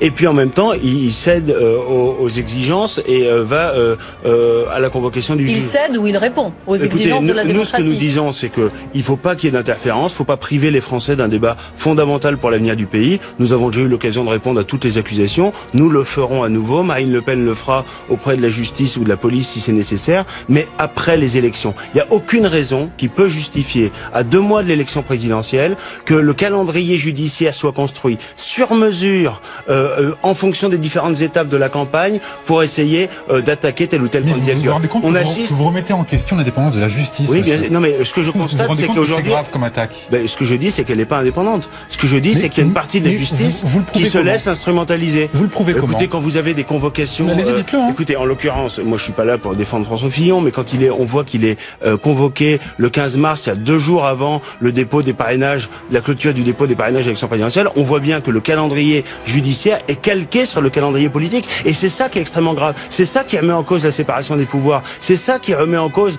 l'indépendance de la justice. On sait qu'il y a, par exemple, le syndicat de la magistrature qui représente, si vous me permettez, qui représente beaucoup de magistrats. Et ce syndicat, c'est une organisation d'extrême gauche. À un moment donné, il faut dire les choses. C'est une organisation d'extrême gauche qui a pris des positions politiques, qui a attaqué certains candidats ou certains partis dans différentes élections. Donc évidemment qu'il faut remettre en cause les dérives de la justice, justement pour préserver la séparation des pouvoirs, pour que l'institution judiciaire reste respectable dans notre pays. Il ne faut pas admettre qu'elle soit instrumentalisée comme elle l'est aujourd'hui. Pas oublier que les immigrés clandestins, ceux qui viennent, se maintiennent illégalement sur le territoire national, ils ont d'abord vocation à ce que la loi s'applique, c'est-à-dire à être expulsés du territoire national. En attendant, on fait quoi, des enfants ? Il est évident qu'il y a un certain nombre de dispositions, l'école gratuite, les soins gratuits aussi, l'aide médicale d'État qui coûte 1 milliard d'euros par an aux contribuables français. Ce sont des mesures qui sont finalement des incitations à l'immigration, qui sont des pompes aspirantes de cette immigration clandestine. Donc je crois qu'il faut y mettre un terme. Encore une fois, la loi, elle s'applique à tous. Qu'est-ce que dit la loi? Elle dit que quand quelqu'un est installé illégalement en France, eh bien, il doit être expulsé. La loi précise même qu'il encourt 1 an de prison ferme. Bon. Donc ils n'ont pas, encore une fois, ils n'ont pas vocation à rester. Le droit à l'éducation, ce sera dans leur pays d'origine. Il n'y a pas de raison. Il n'y a pas de. Non mais écoutez, c'est pas. Vous savez ce qui est. Non mais ce qui est vraiment inhumain, c'est la politique qui consiste à dire à ces gens-là, venez en France, vous serez soignés, vous serez logés, alors qu'on a 6 millions de chômeurs et 9 millions de pauvres. Le résultat, c'est que beaucoup de ces malheureux prennent des risques considérables, engraissent les mafias et les passeurs et viennent parfois mourir en Méditerranée. Alors que la position de fermeté mise en œuvre par exemple par l'Australie, eh bien, qui a consisté à dire non, il y a tolérance zéro en matière d'immigration clandestine, avec même des campagnes de communication dans les pays d'émigration vers l'Australie, les résultats ont été spectaculaires. Le résultat, c'est 0 mort dans les eaux territoriales australiennes en 2015, 3000 en Méditerranée. Donc vous promenez pas trop avec la charité en bandoulière. Exemplaire que la Turquie et l'Albanie. Vous nous parlez sans cesse de démocratie, mais ce n'est plus dans vos bouches qu'une sorte de mantra que vous répétez pour mieux accuser vos adversaires de vos propres turpitudes. Des adversaires que vous qualifiez de populistes parce qu'ils se font, eux, les porte-parole des peuples que vous ne voulez plus écouter. La démocratie, c'est le pouvoir du peuple. La démocratie, c'est le droit des peuples à disposer d'eux-mêmes. Or, vous voulez supprimer l'article 51 de la Charte des droits fondamentaux sur la subsidiarité et la souveraineté nationale. Chers compatriotes, si vous voulez que l'on empêche les migrants de passer, acceptez donc nos immigrés. Voilà en résumé le marché que le gouvernement turc a proposé, ou plutôt imposé, à l'Union européenne. Un marché en forme de chantage. En effet, dans le cadre de l'accord scandaleux conclu le 18 mars dernier avec l'Union, la Turquie a exigé que 3 milliards d'euros viennent s'ajouter aux 3 milliards déjà versés en novembre, mais surtout, elle a exigé que désormais les ressortissants turcs soient exemptés de visa pour pénétrer dans l'espace de l'Union européenne. Parmi les victimes, plusieurs dizaines d'enfants. Des familles entières ont été décimées. L'horreur est absolue. Quelques heures plus tôt, lors de son allocution traditionnelle, François Hollande osait déclarer que, je cite, « la montée des populismes est ce qui nous menace. Il n'est certes pire aveugle que celui qui ne veut pas voir. » Sera capable, alors qu'il n'a jamais été capable de dire non à Nicolas Sarkozy pendant 5 ans, est-ce qu'il sera capable de dire non demain à Angela Merkel? Est-ce qu'il sera capable de dire non à Jean-Claude Juncker? Est-ce qu'il sera capable de combattre l'islamisme radical? La vérité, c'est que François Fillon est largement un usurpateur. Ils sont emblématiques, vos propos, de la façon dont la caste a traité le phénomène Trump depuis des mois et des mois. Vous n'avez rien vu venir, et aujourd'hui, vous ne comprenez toujours pas. Et c'était déjà le cas avec le Brexit. Il s'agit de faire preuve d'une absolue fermeté, et de ne pas laisser la racaille, mettre le feu aux abribus, mettre le feu aux voitures. Il y a une petite fille de 6 ans qui a failli mourir brûlée vive, parce qu'on laisse les délinquants, les criminels mettre le feu. sur l'ensemble de notre territoire, c'est du fait de l'immigration massive et du renoncement de nos gouvernants face au communautarisme. Disons-le clairement, mes chers amis, sans immigration massive, il n'y aurait pas de communautarisme.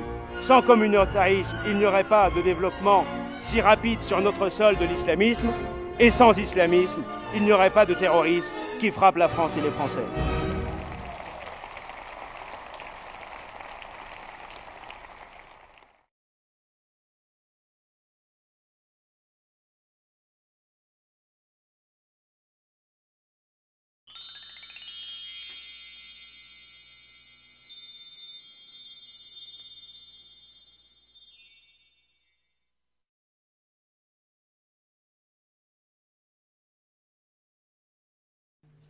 Eh bien, écoutez, c'est un bon début d'année qui nous montre que l'UMPS est une réalité extrêmement vivace dans cette région, puisqu'il ne faudra plus parler de la gestion Richard, mais manifestement de la gestion Richard-Richardot pour la région. Madame Richardot, en matière de parole donnée, permettez-moi de vous rappeler vos propres propos. Quand vous nous avez fait votre cinéma devant les caméras de la région et du pays tout entier, nous expliquant que si jamais par malheur vous étiez élu sur la liste de M. Masseret, vous partiriez parce que vous ne pourriez pas accepter cette infamie d'être élu sur la même liste que lui. Je vois que vous êtes là, je vois que vous toucherez vos indemnités, je vois que vous avez pris votre iPhone et vos iPads et que vous êtes bien ici présente. D'autres règlement intérieur, il a dit qu'il n'y a pas d'attaque, monsieur Philippot. Ont su tenir leur parole et ont su démissionner comme ils l'avaient annoncé. Ils sont deux, vous ne l'avez pas fait. Alors, en matière de parole donnée, je pense que vous n'avez aucune leçon à nous donner.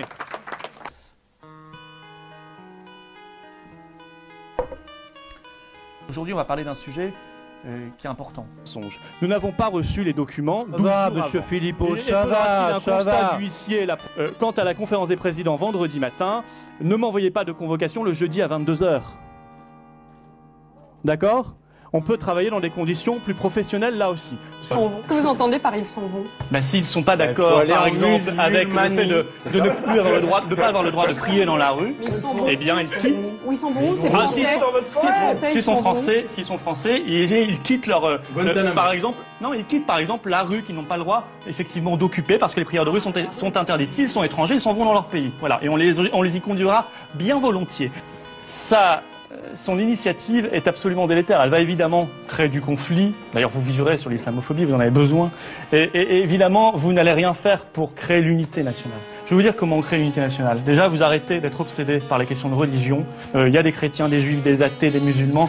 Je m'en moque complètement. Si on vient dans un pays, on en respecte les lois, on en respecte les mœurs, on en respecte les coutumes. C'est tout simple. Les musulmans qui se sentiraient stigmatisés, j'entends des belles autorités. On va en parler. Non, attendez.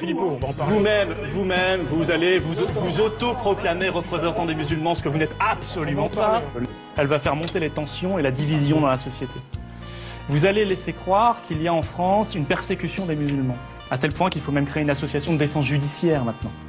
Vous allez laisser croire qu'il y a une communauté, c'est vos termes, qui donc, en quelque sorte, est un fragment de la communauté nationale, qui serait victime d'agression, qui serait victime de la police républicaine.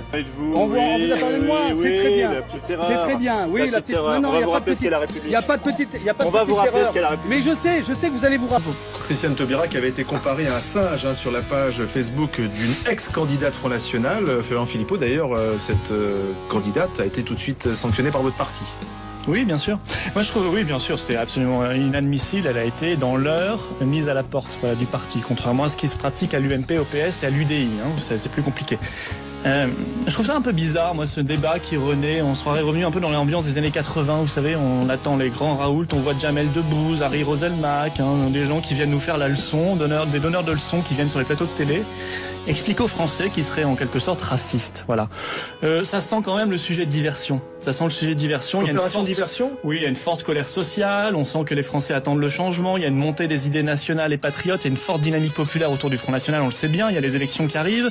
Il faut essayer de criminaliser le débat. Il faut essayer de culpabiliser les Français. Il faut essayer de faire naître un débat tout à fait artificiel et très showbiz.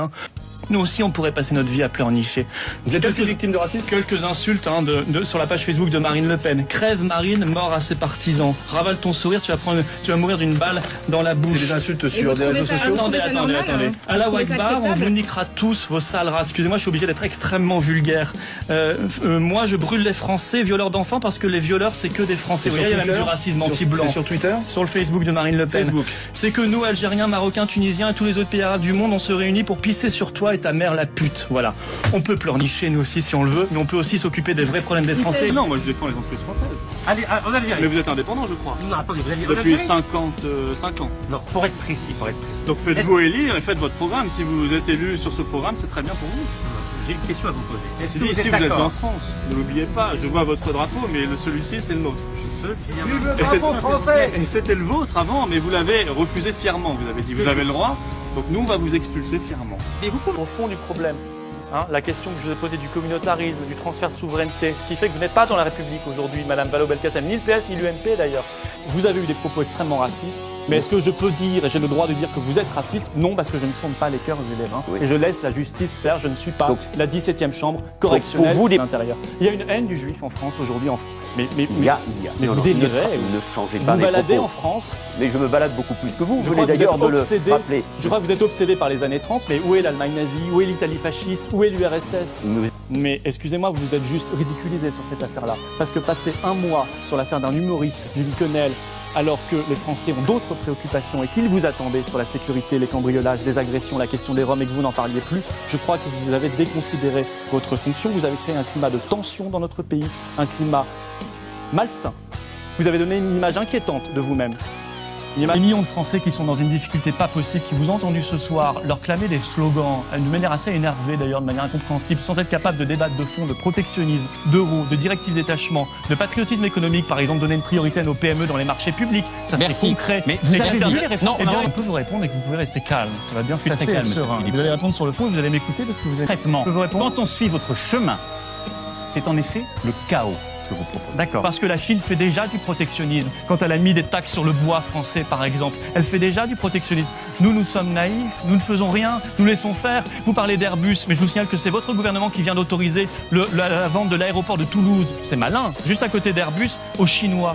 Une privatisation française, généralement, c'est une nationalisation chinoise à côté. Oui, je connais. Alors moi, je trouve que désarmer la France, comme vous l'avez fait, comme l'UMP l'a fait et le PS avant vous, c'est criminel parce que en 10 ans, notre part de marché dans le monde est passée de 6 à 3%. L'industrie française a fondu comme neige au soleil. L'emploi français a fondu lui aussi et le chômage a explosé. Et qu'est-ce que vous dites aux travailleurs français? On ne peut rien faire parce que nous ne pouvons rien faire face à la Chine. Nous avons des petits bras, mais nous avons des grands bras, monsieur Macron. Nous sommes la France, la 5e puissance économique mondiale. Nous ne sommes pas plus bêtes que les autres. On n'est pas plus bêtes que les Suisses. On n'est pas plus bêtes que les Coréens. On n'est pas plus bêtes que les Canadiens ou les Américains. On est la France. Vous êtes en train de nous dire ici sur ce plateau qu'il n'y a plus une partie d'extrémistes de droite au Front National, tout le monde.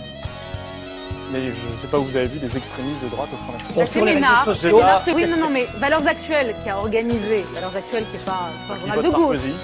Qui vote Sarkozy? Non, qui n'est pas. Valeurs Actuelles qui a organisé ce meeting chez Robert Ménard à Béziers dit que 70 à 80% du public étaient des sympathisants Front National et des électeurs Front National. Et moi, ma question est la suivante. Et je suis Père Noël. Ah, donc vous ne croyez pas? Vous ne croyez pas ce que dit Merci à vous, Florian Philippot. Pour votre Premier ministre, quelques tranquillisants. Merci, vous en prendrez aussi. Oui, ça lui fera du bien parce qu'on le sent assez énervé en ce moment. Merci.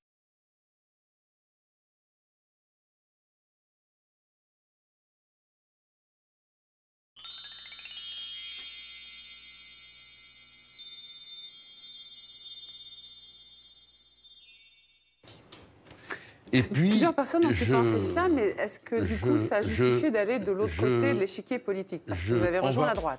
Cher ami, oui, on va poser une règle. On va bien se tenir à table.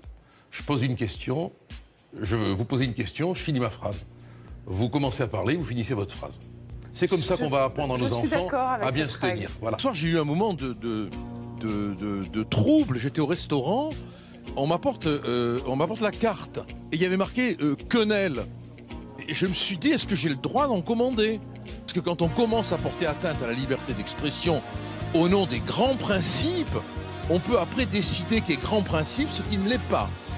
Et interdire ce qu'on ne devrait pas interdire, vous comprenez? Ce n'est pas en utilisant le système qui a causé les problèmes qu'on réglera les problèmes du système. Pour que le grand public, comme on dit, soit informé.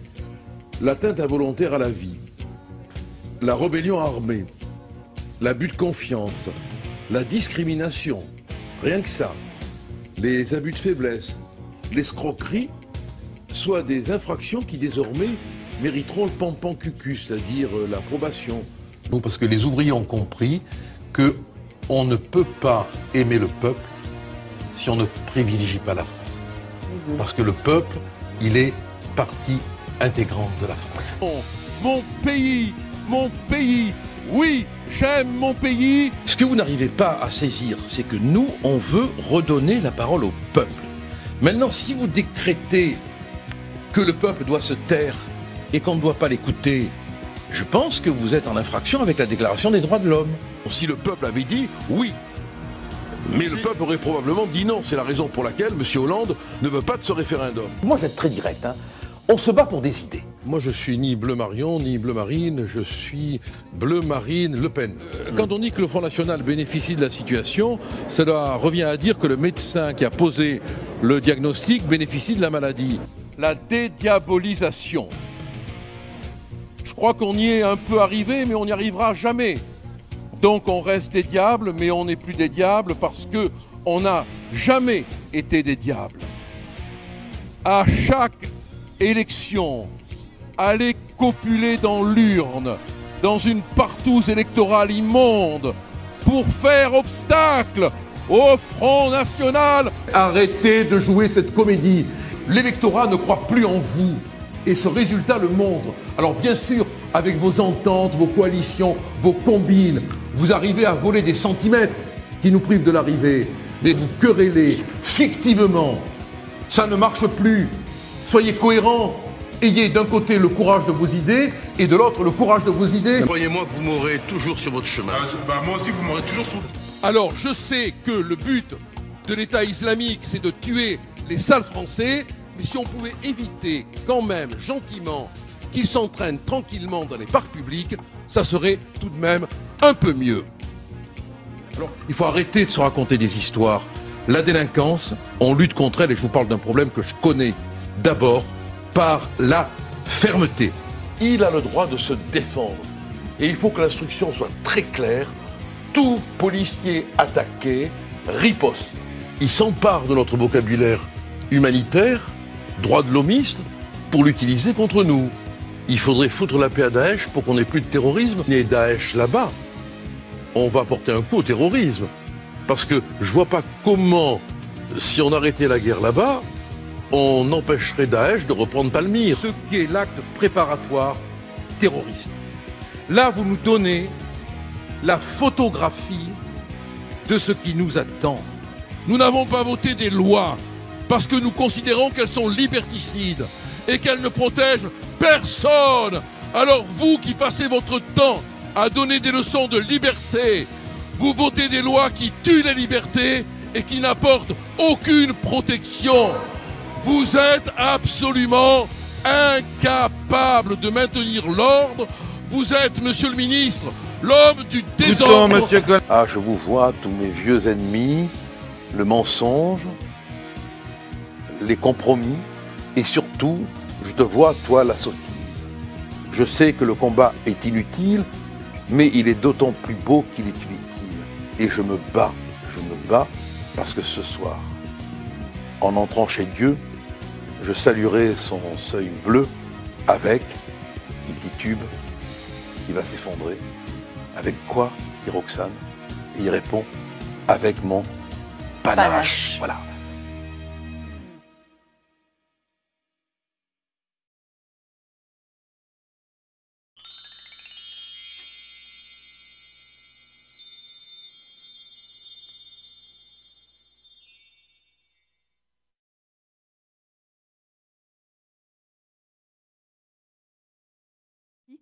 Notamment votre père qui a déclaré que les Roms avaient une présence urticante et nauséabonde.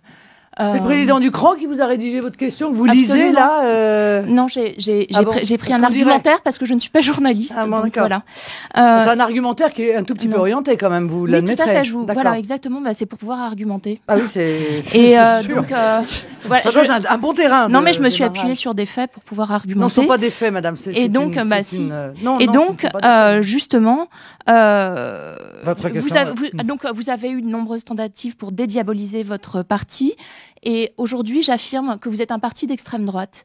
Je l'ai affirmé. Mais l'affirmer, ça ne suffit pas, madame. Voilà. Il faut le démontrer. Il faut le démontrer. Non, mais démontrez-le. Eh ben, les partis d'extrême droite, qui est un parti raciste, qui s'allie à d'autres partis d'extrême droite. Vous pouvez le répéter une deuxième fois, raciste, parce que ça vous mènera directement devant le tribunal correctionnel pour le coup. Vous êtes un parti raciste, avec des déclarations racistes que vous couvrez. D'accord. Voilà. Très bien. Bon. Vous avez votre carte où exactement Je n'ai pas ma carte. Ah, vous avez pas votre carte. On va vous la donner, je crois, en sortant, à mon avis. Vous avez le choix entre... Bon, tout ce que vous dites, madame, est faux. Et la manière dont vous le présentez démontre d'ailleurs qu'en réalité, vous n'avez pas de questions à poser. Vous avez une propagande à faire. Bon. Le Front National n'est pas du tout un parti raciste. Et je vous somme d'ailleurs de trouver dans son programme un seul des aspects du programme du Front National qui soit fondé sur la race. Un seul. Je ne me bats pas contre une religion. Je suis laïque, profondément laïque. Je pense que la religion est affaire privée et personnelle. Mais le fondamentalisme islamiste est une idéologie totalitaire qui vise à imposer des lois religieuses à la place des lois de la République française. Et donc, en ce sens, le fondamentalisme islamiste est un ennemi. Voilà, c'est ma question. Mais vous êtes dans le système comme tous les autres candidats, c'est ça le sujet. Le système, vous ne savez pas ce que c'est. Le système, c'est vous. Le système sont les banques. Le système, ce sont des gens qui sont déconnectés de la réalité du pays et qui, encore une fois, sont entre eux et défendent leurs propres intérêts.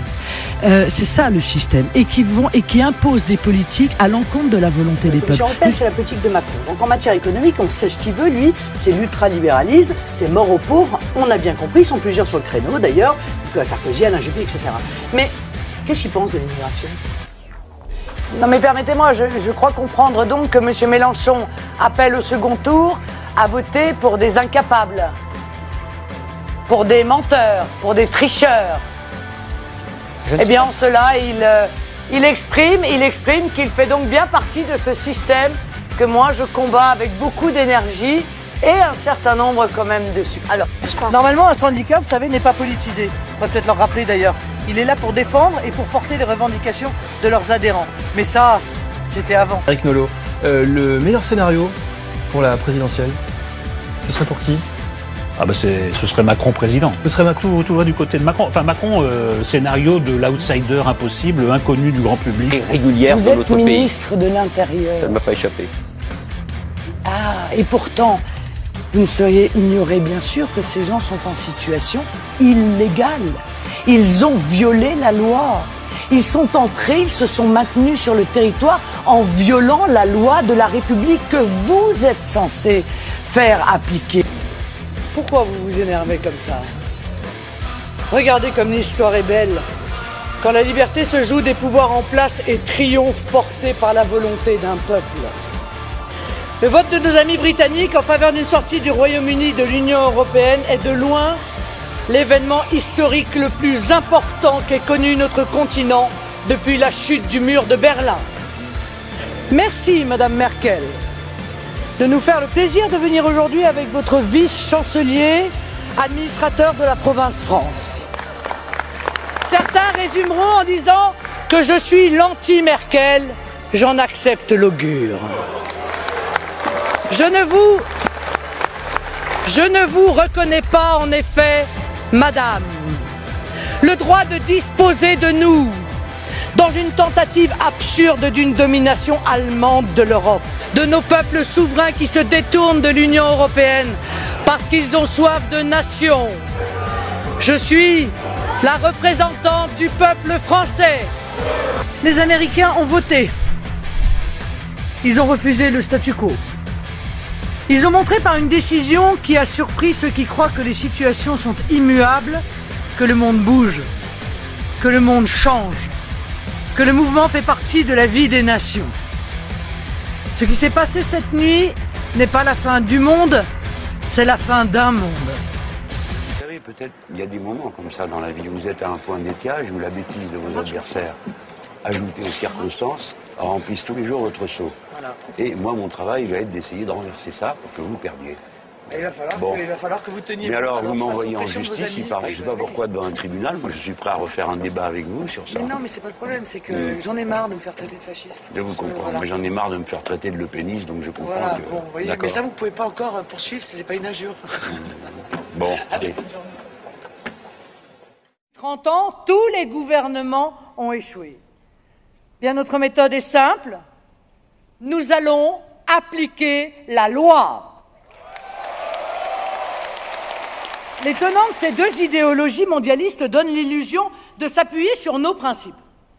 En réalité, ils invoquent faussement la liberté pour installer leur totalitarisme.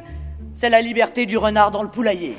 Où l'économie est une fin en soi et l'homme, un simple outil à son service, nous plonge dans l'ère des nomades, de l'éphémère, du court-termisme, du jetable, bref, un monde artificiel et profondément déshumanisé.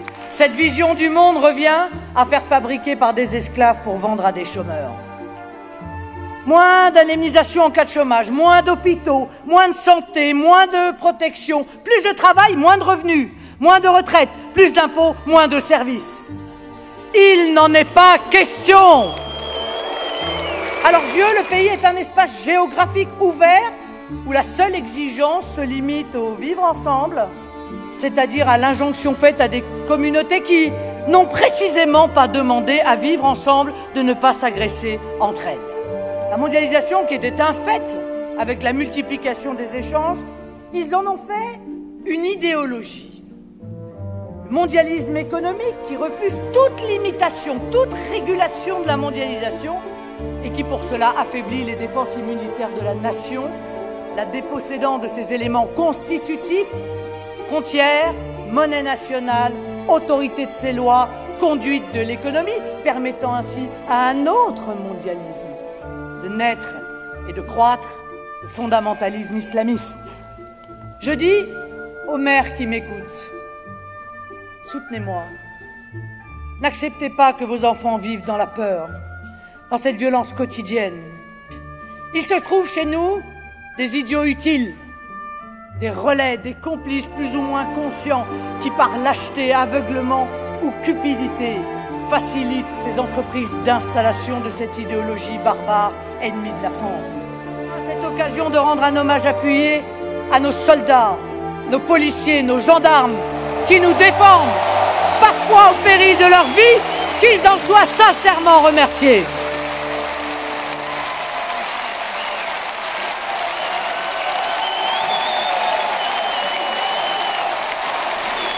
Mais nous mettons des mots sur ce que nous vivons, ou plutôt sur ce que nous ne voulons pas vivre. Nous ne voulons pas vivre sous le joug ou la menace du fondamentalisme islamiste. Écoutez, ceux qui sont venus en France, c'est pour trouver la France. Pas pour la transformer à l'image de leur pays d'origine, ou alors s'ils voulaient vivre comme chez eux, il leur suffisait de rester chez eux.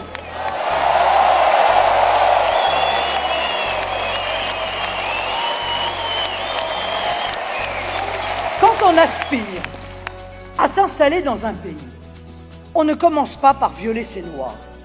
On ne commence pas par réclamer des droits.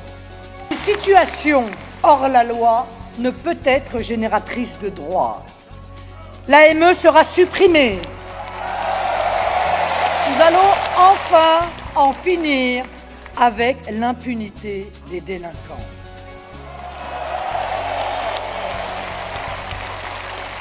En finir avec les zones de non-droit, la dictature de caïd sur certains quartiers. Cela va sans dire, mais cela va mieux en le disant.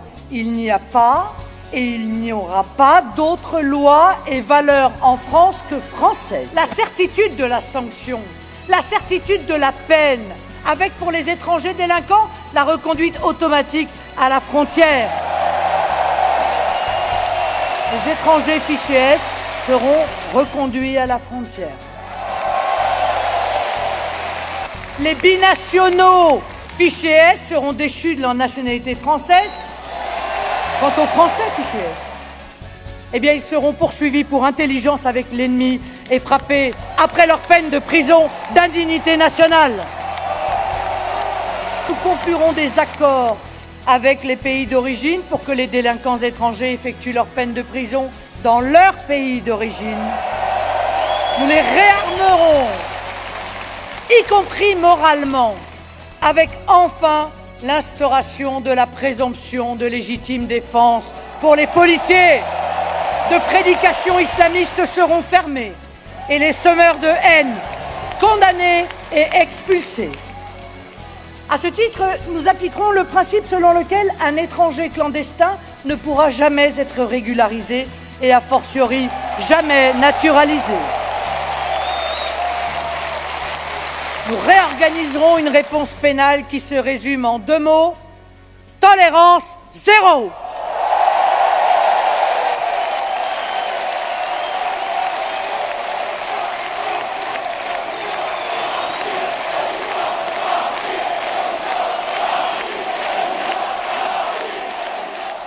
La subversion est l'art de dissuader ses adversaires de combattre. Moi, je vous le dis, ne nous laissons pas abuser, ne nous laissons pas subvertir, ne nous laissons pas intimider. La réponse n'est pas technicienne, mais régalienne. C'est pourquoi nous appelons au réarmement moral du pays et au sursaut des énergies nationales. Nous appelons à la résistance et à la reconquête. Face au grand péril, le salut n'est que dans la grandeur, écrivait le général de Gaulle dans ses mémoires de guerre. Il n'y a rien pour nous de plus beau que la France. Il n'y a rien pour nous de plus grand que la France. Il n'y a rien pour nous de plus utile au monde que la France.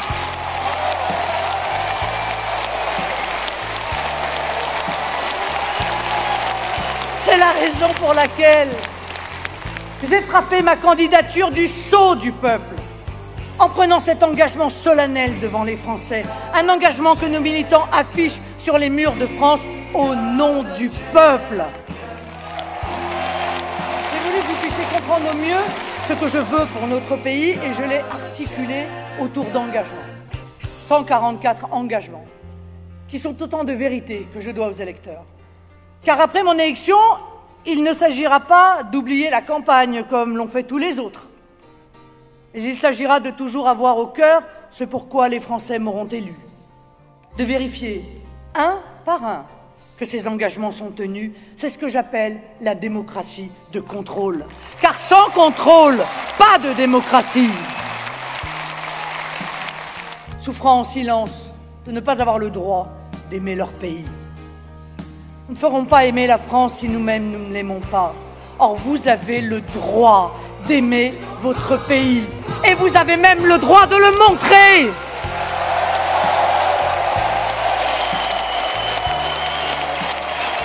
Lui qui unit les Français, d'où qu'ils soient et d'où qu'ils viennent. Cela l'oblige à rappeler que la France est un pays millénaire, une histoire, une culture. La France est un acte d'amour. Cet amour a un nom. Le patriotisme. C'est lui qui fait battre nos cœurs à l'unisson, qu'en redonnant d'une détermination et d'une unité sans faille. C'est la raison pour laquelle dans le logement social, l'emploi, nous établirons la priorité nationale. Ce principe sera inscrit dans la Constitution. Nous ne voulons plus que l'État laisse se propager la haine de la France. Nous voulons une école publique ou privée qui transmette aux futurs citoyens la maîtrise de notre belle langue et l'amour de notre culture. L'école fera acquérir en primaire à tous les petits Français une maîtrise parfaite des savoirs essentiels que sont l'histoire de France et les mathématiques. Nous voulons une France qui transmet et une France qui se transmet. La force des équilibres. Nous n'avons personne à servir. personne à qui renvoyer l'ascenseur, aucune clientèle à fidéliser, aucun copain à remercier, aucune puissance financière à amadouer, aucun pays étranger à qui nous devrions plaire. Certains économistes bien choisis, les sachants, les experts de pacotille, nous expliquaient d'un ton péremptoire que c'est contraire à la science économique. La même science en application de laquelle ils ont fait 2200 milliards d'euros de dettes, 7 millions de chômeurs, 9 millions de pauvres et 66 millions de Français désabusés et démoralisés. Ne les croyez pas. À cette vision comptable, égoïste, refermée, erronée, nous opposons une vision volontariste, dynamique, juste, vertueuse, patriotique, parce qu'encore une fois, ce n'est que tous ensemble que nous réussirons. Je défendrai résolument le travail. Nous voulons un pays qui reconnaisse enfin le travail. Parce que la première mesure est de donner un travail à chaque Français, un travail rémunéré à sa juste valeur, un travail qui permette de vivre dignement, de faire des projets et de construire sa vie. Et défendre le travail, c'est aussi abaisser les impôts sur les revenus du travail. Nous le ferons de manière significative, puisque nous abaisserons de 10% l'impôt sur le revenu sur les 3 premières tranches.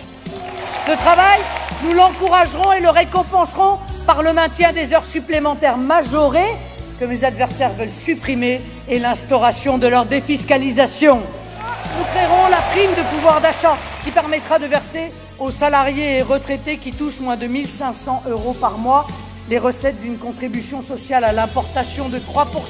C'est ainsi en moyenne 1 000 € par an qui viendront soulager chacun de ces travailleurs et retraités modestes quand ils ne sont pas carrément pauvres. C'est pourquoi nous revaloriserons aussi significativement l'allocation adulte handicapé et le minimum vieillesse.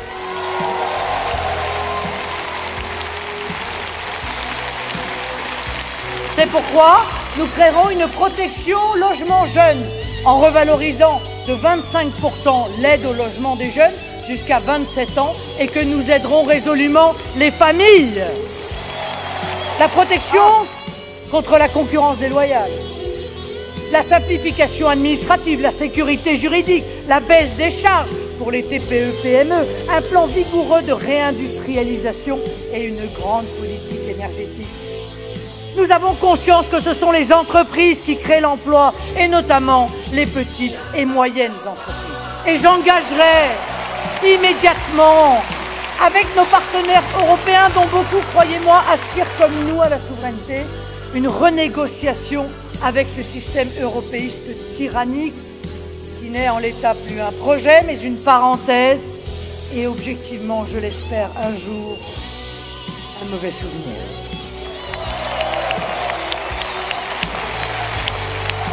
Nous sortirons du commandement intégré de l'OTAN au détriment de nos compatriotes en difficulté et particulièrement des femmes déjà victimes directement de la loi El Khomri qu'il faudra supprimer.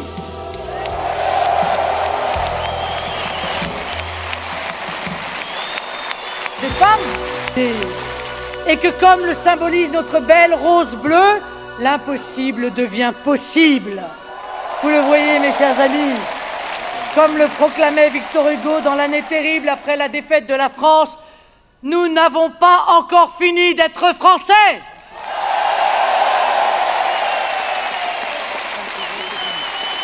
De se sentir porté, même dans les périodes de doute ou de déclin comme aujourd'hui, par le génie du renouveau.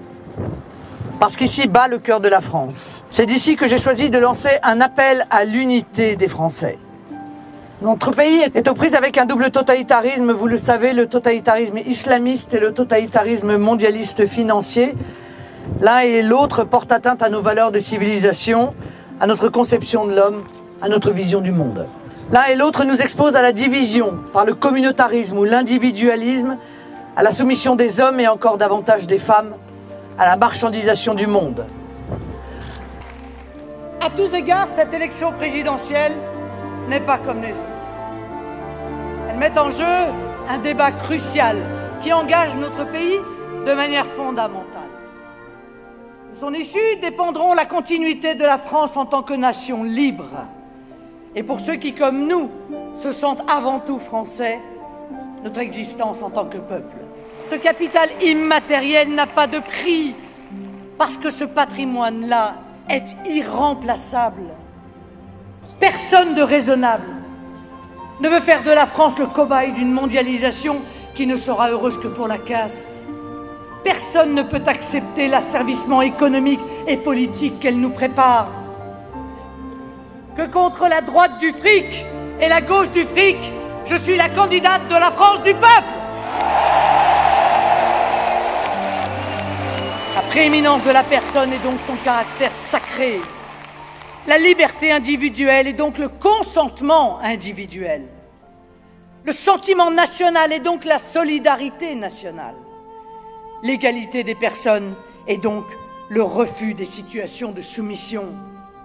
Ces principes pour lesquels nous nous battons sont affirmés dans notre devise nationale, liberté, égalité, fraternité, qui procède elle-même d'une sécularisation de principes issus de notre héritage chrétien.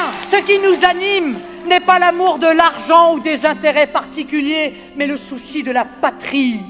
Ce n'est pas une vision asséchée et désincarnée du monde, mais un monde multipolaire, riche de sa diversité, de ses peuples et de leur génie propre.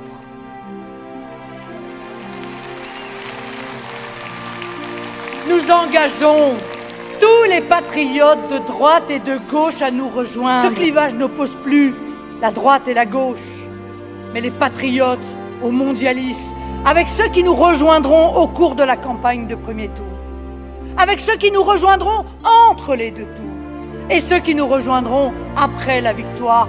Nous formerons une majorité présidentielle, et après les législatives, un gouvernement d'union nationale. Ce réveil des peuples est historique. Il marque la fin d'un cycle. Le vent de l'histoire a tourné. Il nous portera au sommet et avec nous notre pays, la France. Vive le peuple, vive la République, vive la France!